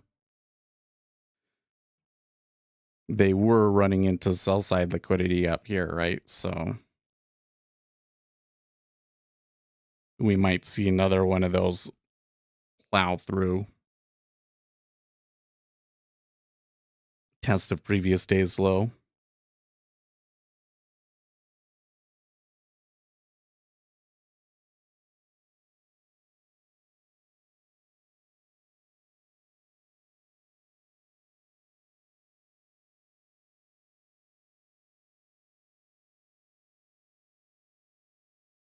And we've got some big targets showing up below us too.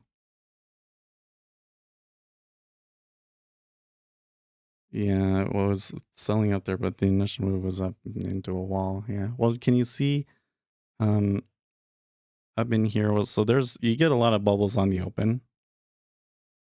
But like, look, it wasn't like absorption or anything like that. It was just like they came up to the level and like the buyers just ran out of fuel or something, you know? But yeah, you're probably right. Then they came down, and then that piece of news definitely pushed them down in that instance. Like that piece of news, the PMI was bad, and the the prices paid was bad, right? Like that was a stagflation economic release. So I'm not going to say it was like terrible in the E-mini, but they didn't seem, their initial read of it was not too positive, was it? My eyes are watering here for some reason. Or shall I say my eye? It's just my right eye. Must have gotten something in it. A dog dandruff or something. Well, he was, you know what? That's probably what it is, because he was in here yesterday. Oh man. I was messing around on the computer in the evening, and the baby comes in, and so the dog follows him, and then the dog would just run around the chair. So we were just sitting in the chair and turning around in the chair, and the dog was running around, and that's probably why I got dander around here. That's getting into my eye. You see how scared those bids are at 06.5? Overall market liquidity is a lot better here now after the news, by the way.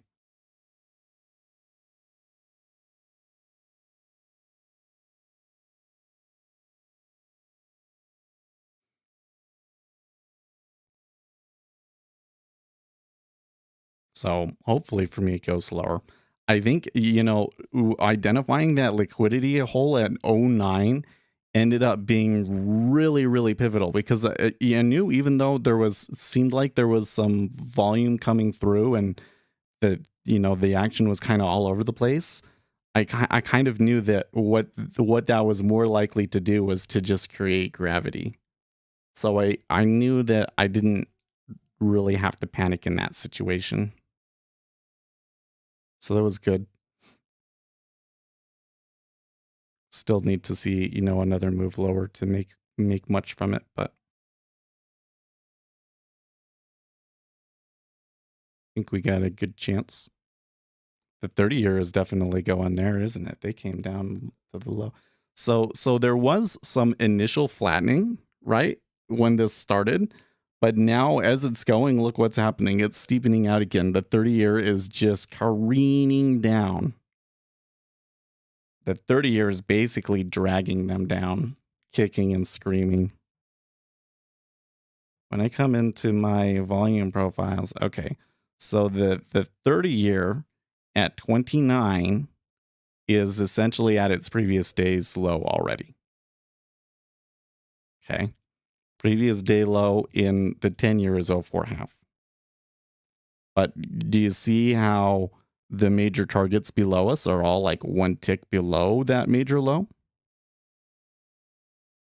Yeah, I'm going to try and hold it. We'll see what happens. I think we're still kind of in an area where we're vulnerable. Like, again, because there was the disorganized activity up in here, we need to be wary about it getting sucked back up into it. But the 30-year pushing down so aggressively is like really helps, right? And the currencies are helping. The E-mini pushing down is not necessarily helpful. But you know what? 4150 is still just kind of like that key options location. And actually, if I'm going to look for a bounce in the E-mini, I think you want to do it right here. Should we put a sim trade on here just for the heck of it?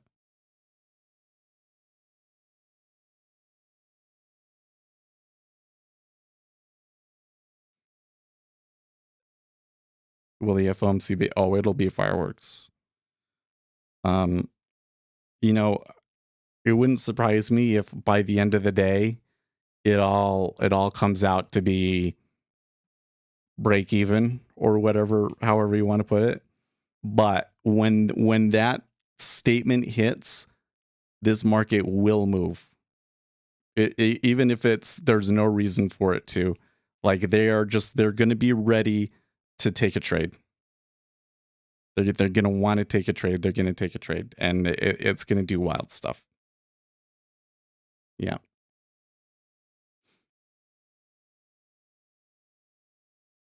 This FOMC in particular, I think. And then in the press conference, the press conference is going to be probably best to just avoid trading the press conference today, boys. I mean, that's usually the case, but today it's going to be particularly dangerous. Okay, so we did get sucked back up into the hole. And that's disappointing.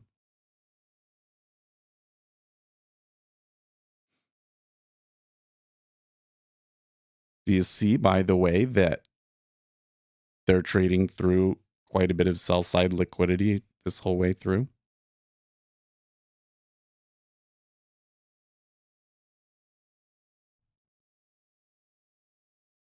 It's actually, the 10-year is kind of coming to, yeah, so I think that I need to get out of that. Sucks.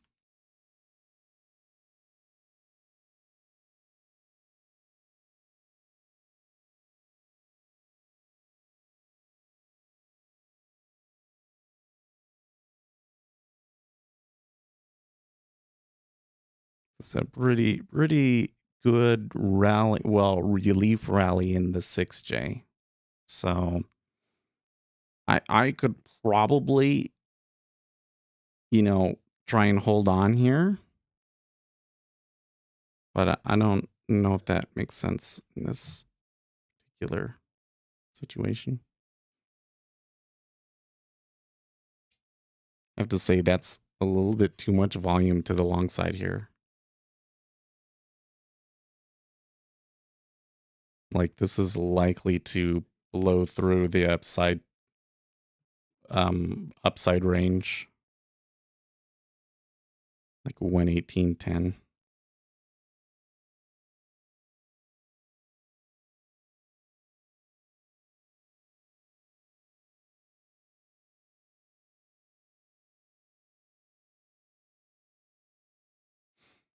I mean, if this is going to be a buy, they're going to have some challenges here, but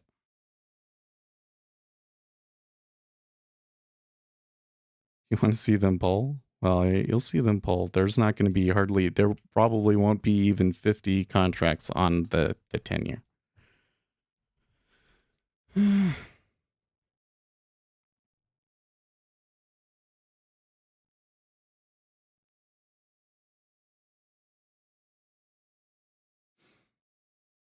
Yeah, I flipped. I don't know if I should be doing this, guys. I'll keep a tight leash on this one, but you see that 1750 absorbed at 09.5.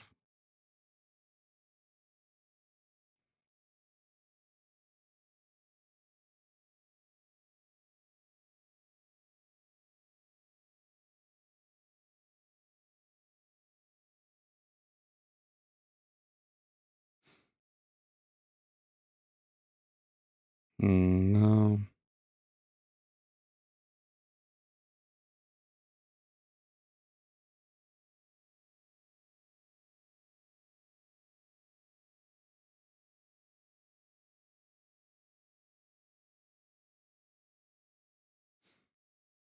There's still some gravity at 09.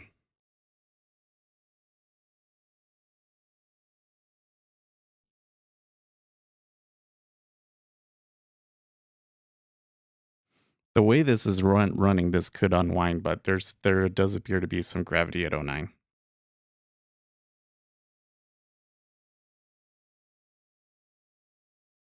And look, there is some people leaning on the edge of the range as well.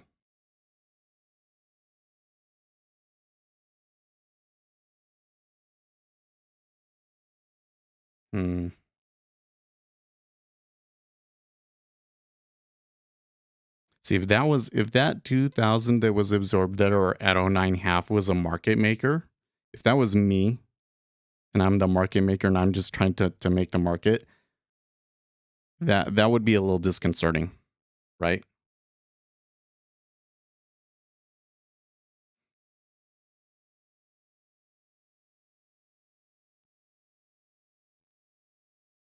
I would for sure immediately be bailing at 09 there. Well, looks like he's going to win. Looks like he's going to win.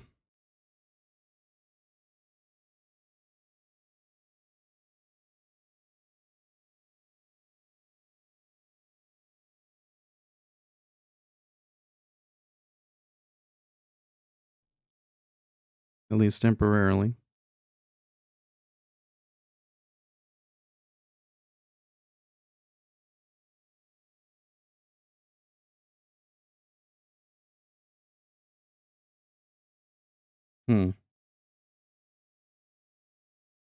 On one hand, I feel like that the market is fighting me, but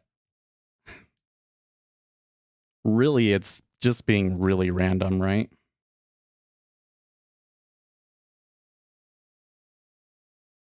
There's quite a bit of randomness here, and I don't think that I'm handling it too well.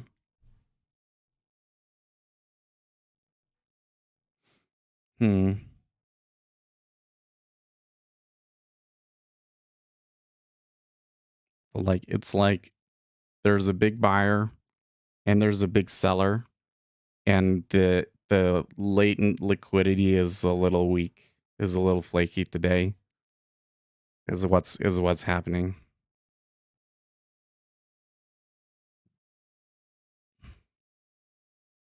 And then I seem to be not very good at being patient and catching the right side of the range. Like I thought that the range was like 08 and it ends up being 6.5 or whatever it is. Man, really?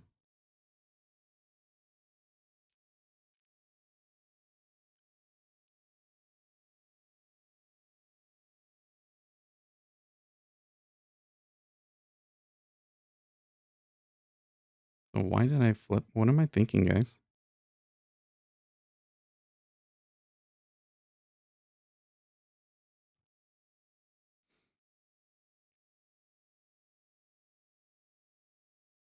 Yeah, it is. It's like price breathes. It's kind of like what it is doing today, isn't it?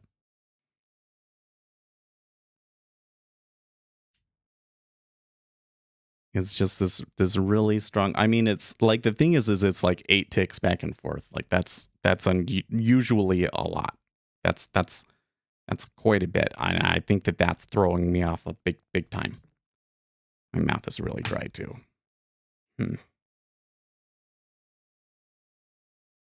Well, I flipped because I was seeing the volume change.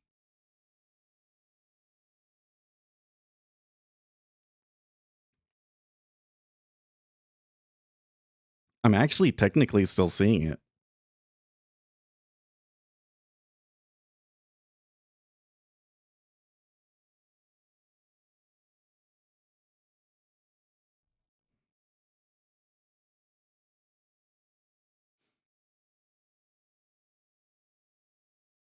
Like I'm still seeing it, but it's not being reflected in price. Shit. Really should have just held my original, huh? What am I thinking? That's what really happened there.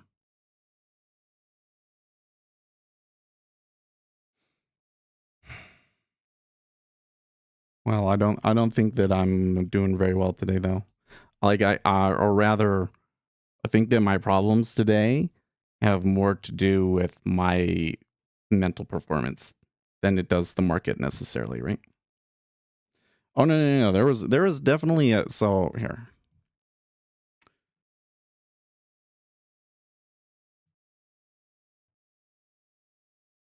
Do you see the change?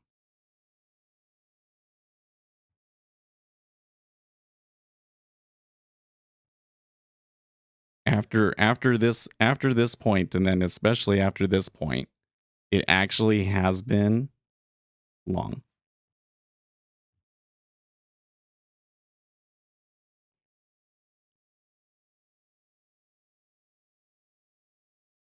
And the problem is more that the market is oscillating a lot more than I want.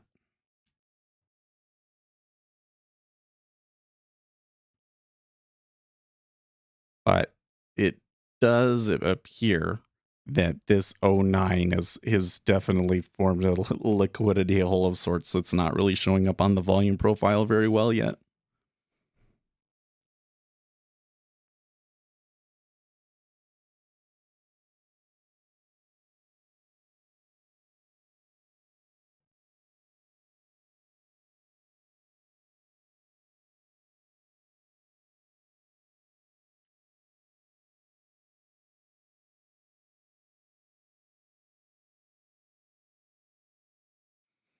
Well, the long and the E-mini is working out pretty good so far.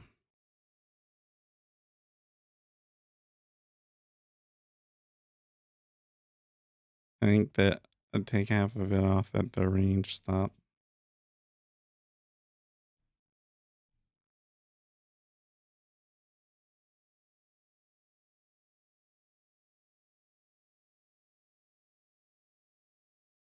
It's not that precise. No, it's not. And the volume and the price don't necessarily follow each other, right? So in this situation, um, because he got a liquidity hole and everything else, there could be somebody here buying large meta order buy, and it just all diffuse into this hole in '09, right? but it does kind of mean that if you want to take a swing, that the chances may be better on you on a reversal of this move rather than a further move down. Especially since, like if they're able to break above this range here, like the 118.10, that could trigger some technical traders to flip around too, because they're going to see that as at least in the 10-year. They're going to say, oh, it went to yesterday's lows, and then that they defended that, right? But do you see the amount of volume that's trading between '09 and '09.5? Like there's a liquidity hole there, and the volume could just diffuse into that.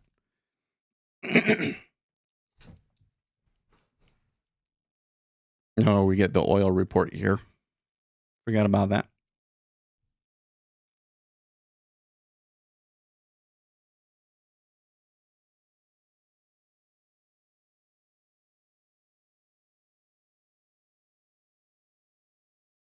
Hmm.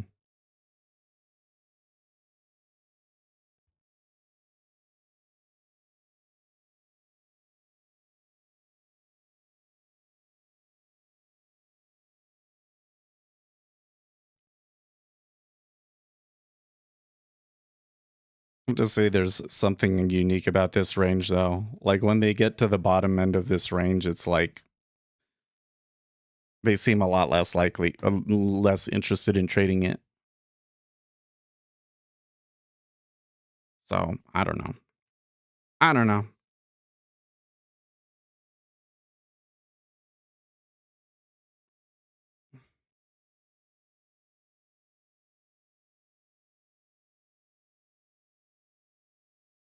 Well, there is some weight there.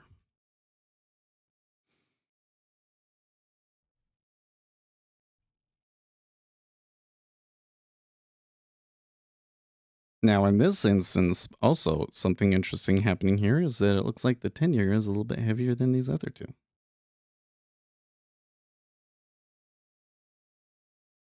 We are seeing the volume. So, like I said, like the volume changed, but the volume might be changing short here as well.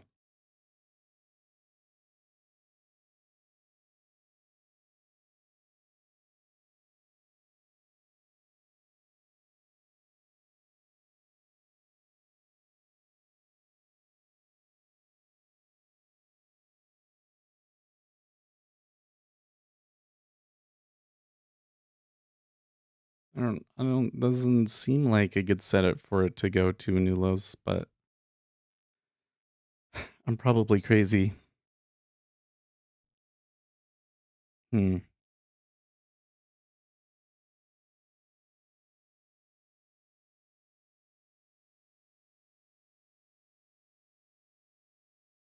There's definitely something unique happening in the 10-year compared to the rest of the curve.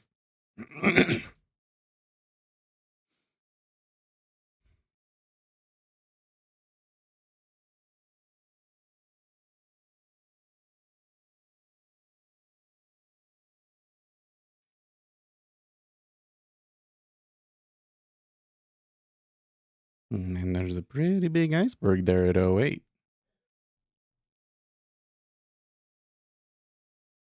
I mean, normally 2,500 isn't a big deal, but today that's as big as it's been.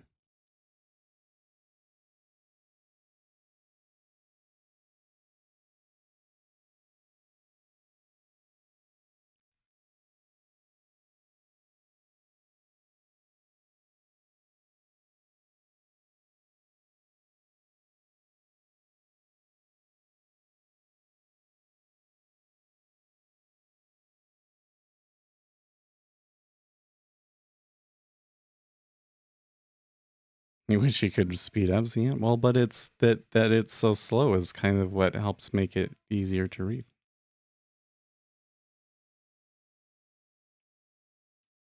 Because you really have the ability to like see every transaction.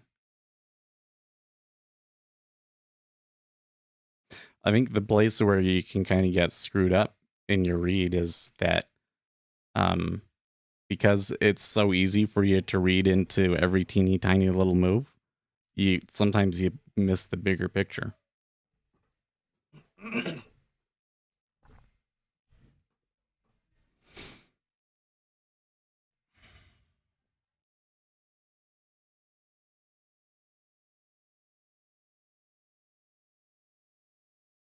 Well, but the key to reading the bigger picture is to just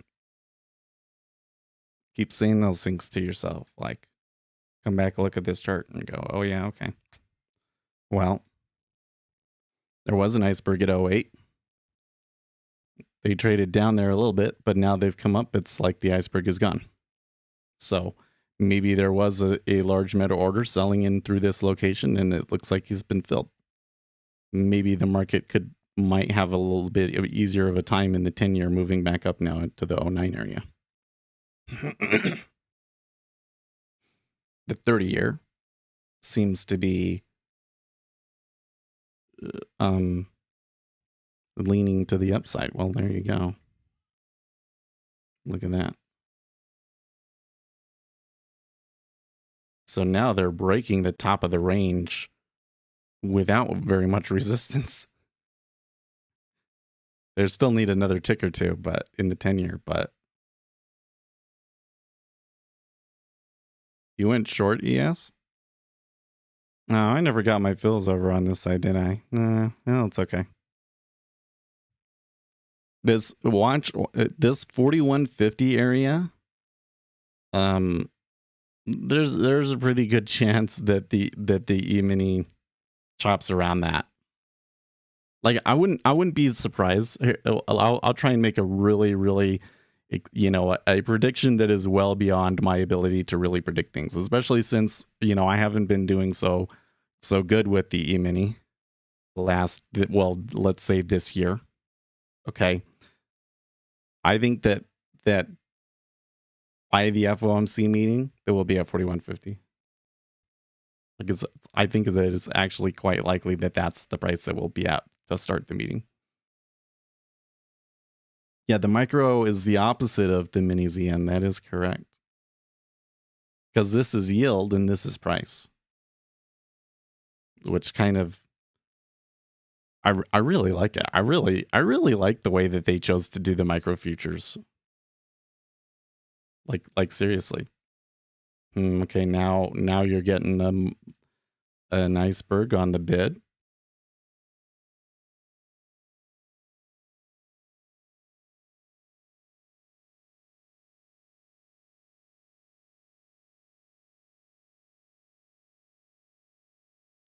That's kind of like a reverse level break setup right there. I've never seen that before. Should we try it? Let's try doing it on a sim account. See if we can get it.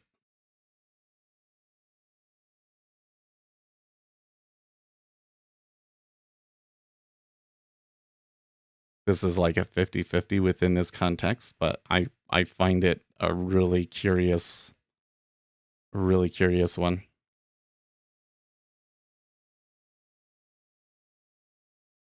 Came up to the top of the range with quite a bit of momentum and then absorption on the bid just below.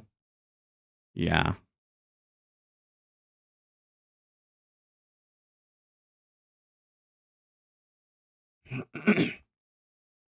Yeah. Okay. Well, it didn't pull, but they hit it pretty easily.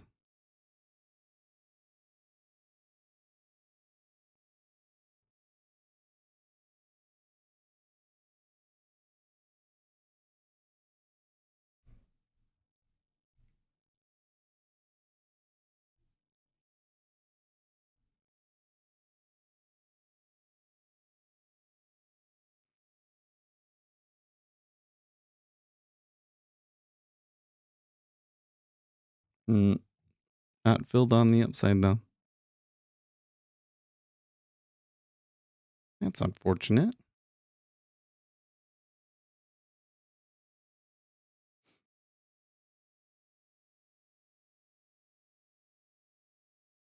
If I had only been going for the one tick, then I would have gotten it. The 30 years still, so let's reset things here. Because I'm kind of getting some hints that the 30 year is still kind of, oh, okay, but the 30 year is just at the top of its range. So the 5-year broke the range. The 10-year broke the range. The 30-year didn't. The 30-year has to make it through that 07 and 08. Which means that if this trade were to work out, we would get a lot more from it. Right? Well, there's 07. You can see they reacted to that.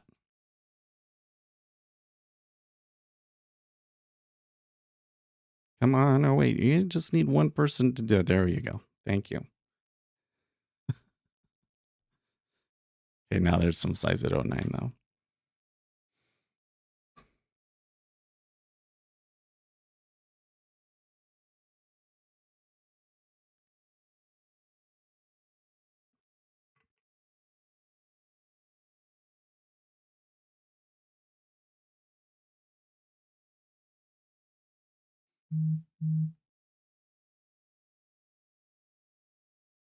They're making progress on it, but they're not doing the just slam into it and break the range sort of a thing that you know I find so entertaining. I tell you, when that one happens, it's like they break the range and then they pull and they just plow. I love that. This is my favorite trade, man. In this context, I'm just gambling here. This is like a 50-50 on this right now, here in this location. Although it does appear that the trend has reversed and that the pressure is up for now. For now, the pressure is up. But just on the level break, it's like a 50-50. But I just find it such a compelling area. I don't know. It's probably because I didn't sleep well last night. I'm probably finding it more entertaining than I normally should because I'm just not. Yeah. Well, there the 5-year went and I guess there was a few orders that hit into 06. Yeah. The 5-year is still kind of showing some pressure to the upside. So that's interesting that we saw steepening on this down move that we've had. Now that we're starting to get a little bit of upside action, we're still seeing steepening. So that's something important to note.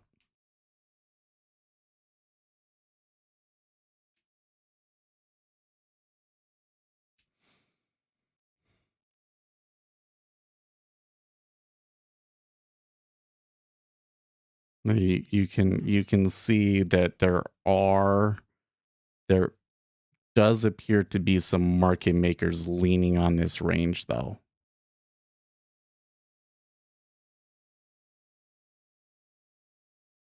Probably because they think that it's going to be like break the range and then come back. Or maybe it's just that's just where they had their take profits orders and they've been sitting there for a long time.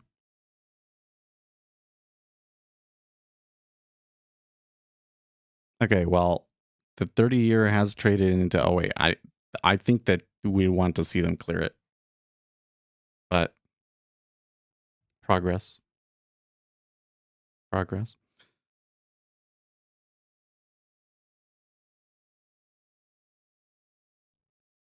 And what about the E-mini? Well,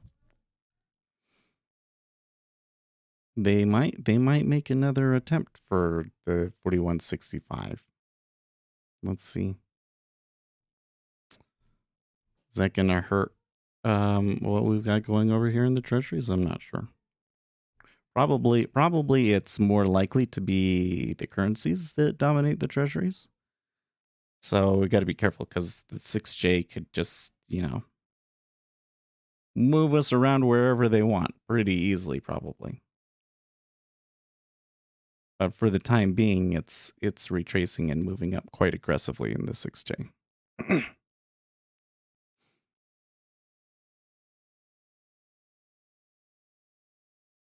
fact, they just ticked up there and the treasuries didn't react to it as I'm saying that. Good grief.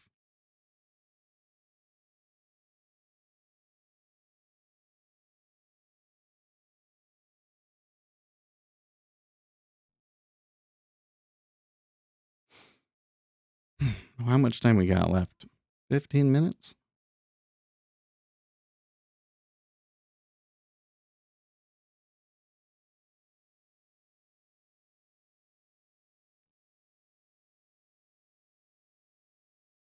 Well, that wasn't a bad uptick. Now the 30-year is starting to hit into some of those key prices. Do we have a taker at 10? Anybody? I should just be like that teacher guy in Ferris Bueller, right? Because it's treasure. Oh, now the 30 years is got a big bid there to try and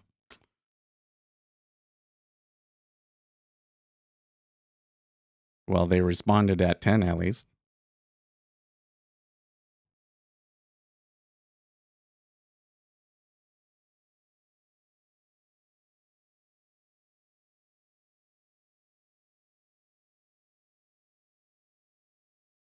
Well, so above us in the 30-year, we've got 13. So I am going to put that there for kicks and giggles.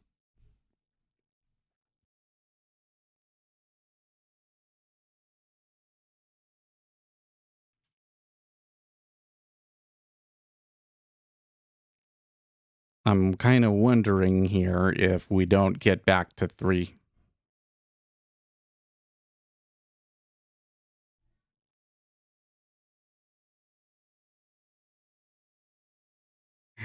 That covers data fee. I can't tell when you're joking around or not. when he's joking around or he's just trolling us or if he's serious sometimes. I can't tell.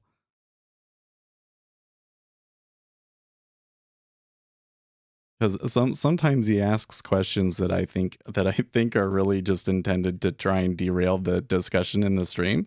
But then sometimes he asks real genuine questions that actually are like really good, right? And I know that he messes with us.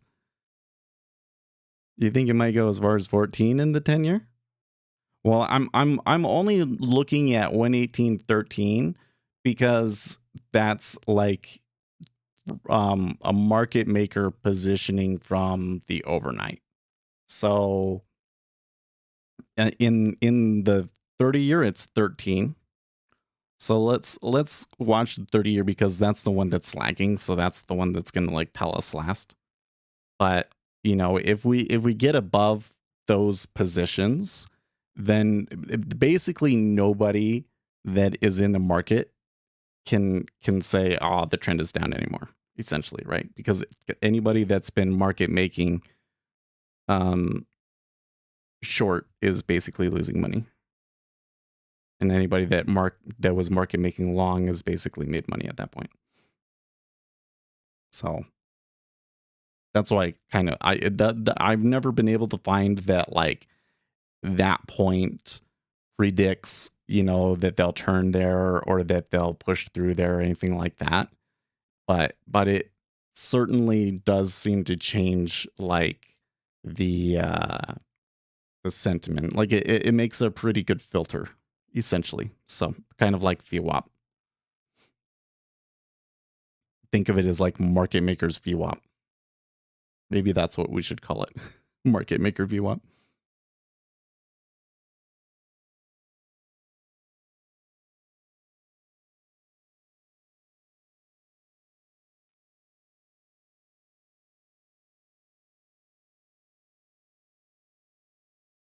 Yeah, that's my indicator.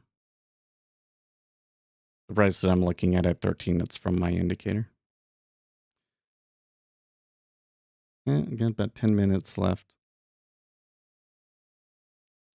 30 years, still kind of lagging.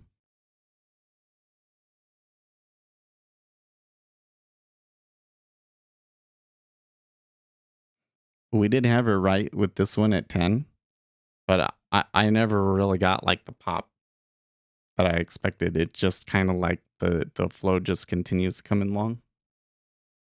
We're still about a net 5,000 contracts short on the session in the 10-year. But so that just kind of shows you how if there is a meta order buying here, might continue to see it go through, right? Ooh, look at that. That was nice.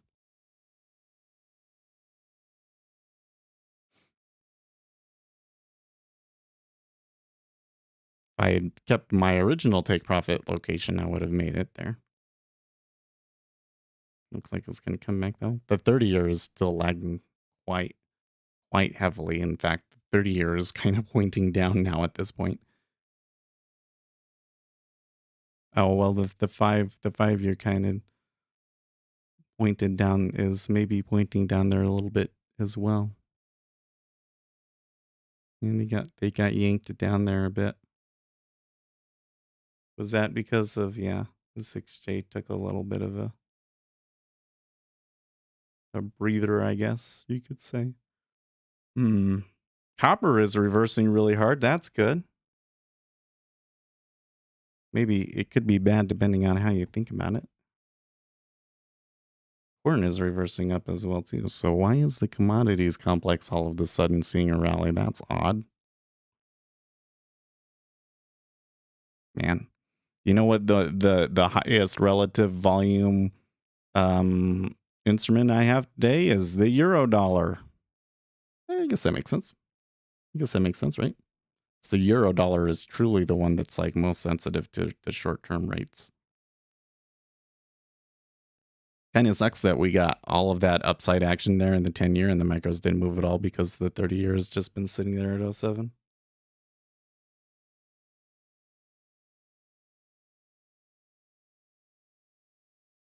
Yeah.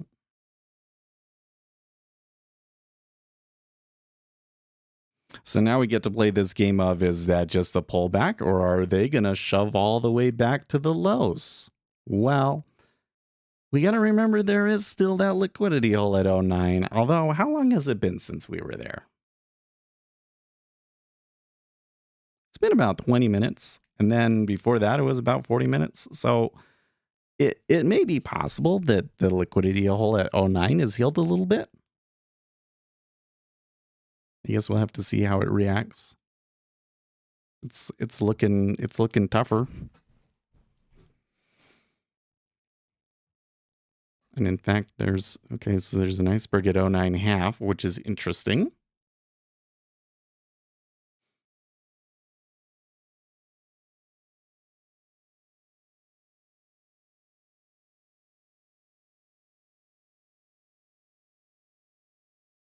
I think some of what might be happening to me today is like, I want it to trend like $50, you know? And that's not going to happen. That's not going to happen. Okay, so the 09 is absorbing contracts now. That's good. So the liquidity hole at 09 appears to be healed.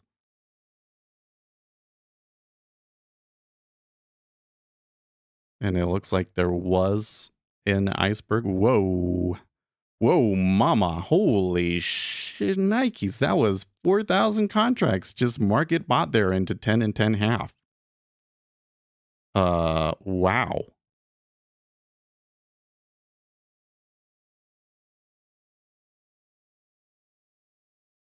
Do you think that was somebody freaking out that they weren't able to get back below 09 and puking? Or was that seems the most likely? Am I leaning bull or bear? I don't know what I'm doing, man. I'm honestly, I'm sitting here like, I'm not sure I know what I'm doing. I'm not sure the market knows what it's doing. No, I think in the treasury, I think that the momentum is to the upside right now. There does appear to be some evidence of a large buy side meta order. We might diffuse into some of these prices though, like if we're gonna move up, might take a while. I don't know. Like that was a pretty when you get an impulsive move like that.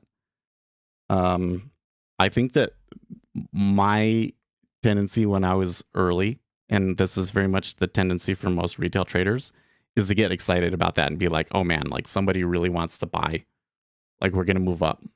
But the way that I would look at that action,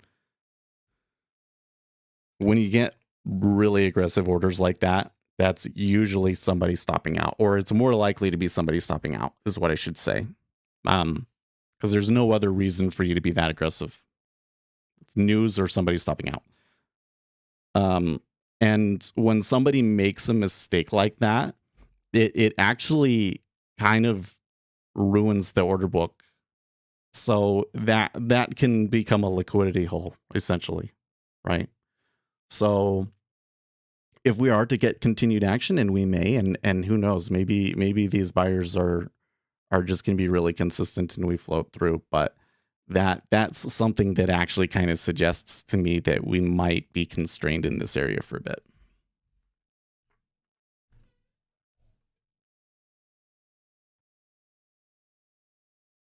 Well, I think that somebody had some sort of a position. I think they were building some sort of a short position. My best theory on what caused that was somebody was building a short position, and when the market wasn't able to get below 09, they bailed on it. So for all we know, they were profitable and they were just like getting out really aggressively. Well, now there's a big order at 11. That's a little interesting. So the large orders that okay, they traded through it. That was a spoof. That was a spoof if ever there was one.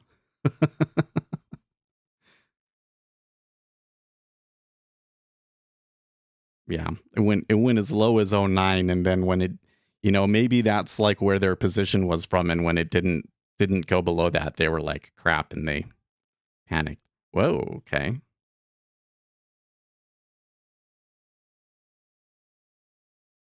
This is pretty wild action in the treasury, isn't it?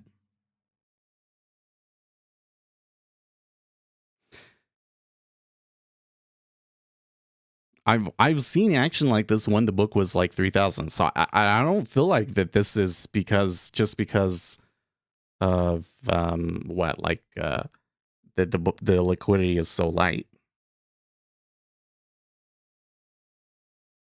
I think that there's probably a lot of people just trading this. Like there had to have been some guys on there saying, oh yeah, we want to go short for it to continue down and bust the low, right? But now, remember, we said 13, right? 12 half 13. right? Okay, I don't think it's any coincidence that there's a large order sitting there at 12.5 now. Because if you're a market maker, you need to rebalance there.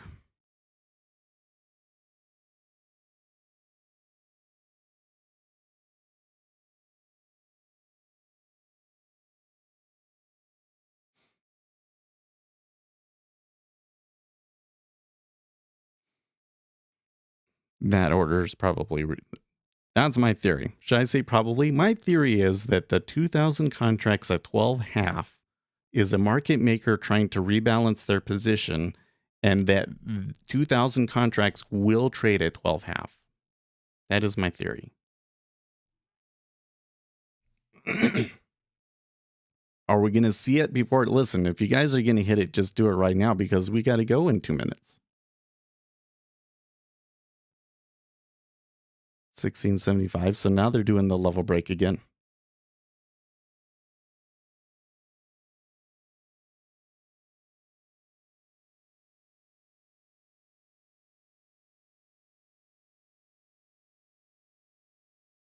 Yeah, I think that what you might do is you might say you've been market making all day and you were long, right? So you've been long through this whole thing, right? Then what happens is your average position is here. So essentially what's happening is this guy has been losing money all day, and then he gets to that spot. He has the opportunity to just get rid of all of his inventory and just be flat now. As you say condescendingly to them live. I know. Yeah, I shouldn't. I'm sorry, Mr. Market Maker. That was very disrespectful. You've been actually quite kind to us in the end today, and I really appreciate it. And I hope to continue working with you in the future, Mr. What the heck? I haven't had spam like that in a long time. Well, we can fix that awfully quick. Anyways, yeah, we could totally be the case. Yeah, it wasn't quite as much traded there as we wanted, though. I think 2,000 contracts have traded there now, but wasn't quite what we wanted, was it? And the issue that you continue to have over here is that the 30-year, these guys are pushing. You know, the 5-year is looking like its next step up is the height of the day, but the 30-year is not catching up. It's continuing to steepen. The degree of steepening is evening off, but so we'll see where it goes. I do kind of suspect, though, that there could be bidding people that want to buy treasuries for like the long haul are probably going to be interested in it with interest rates anywhere above 3. So you might see this come all the way down here, but we'll see. We'll see. For now, that was kind of like the next kind of metric was a good take. So I'm going to be happy with that. I will see you guys at noon. In the meantime, stay profitable, friends.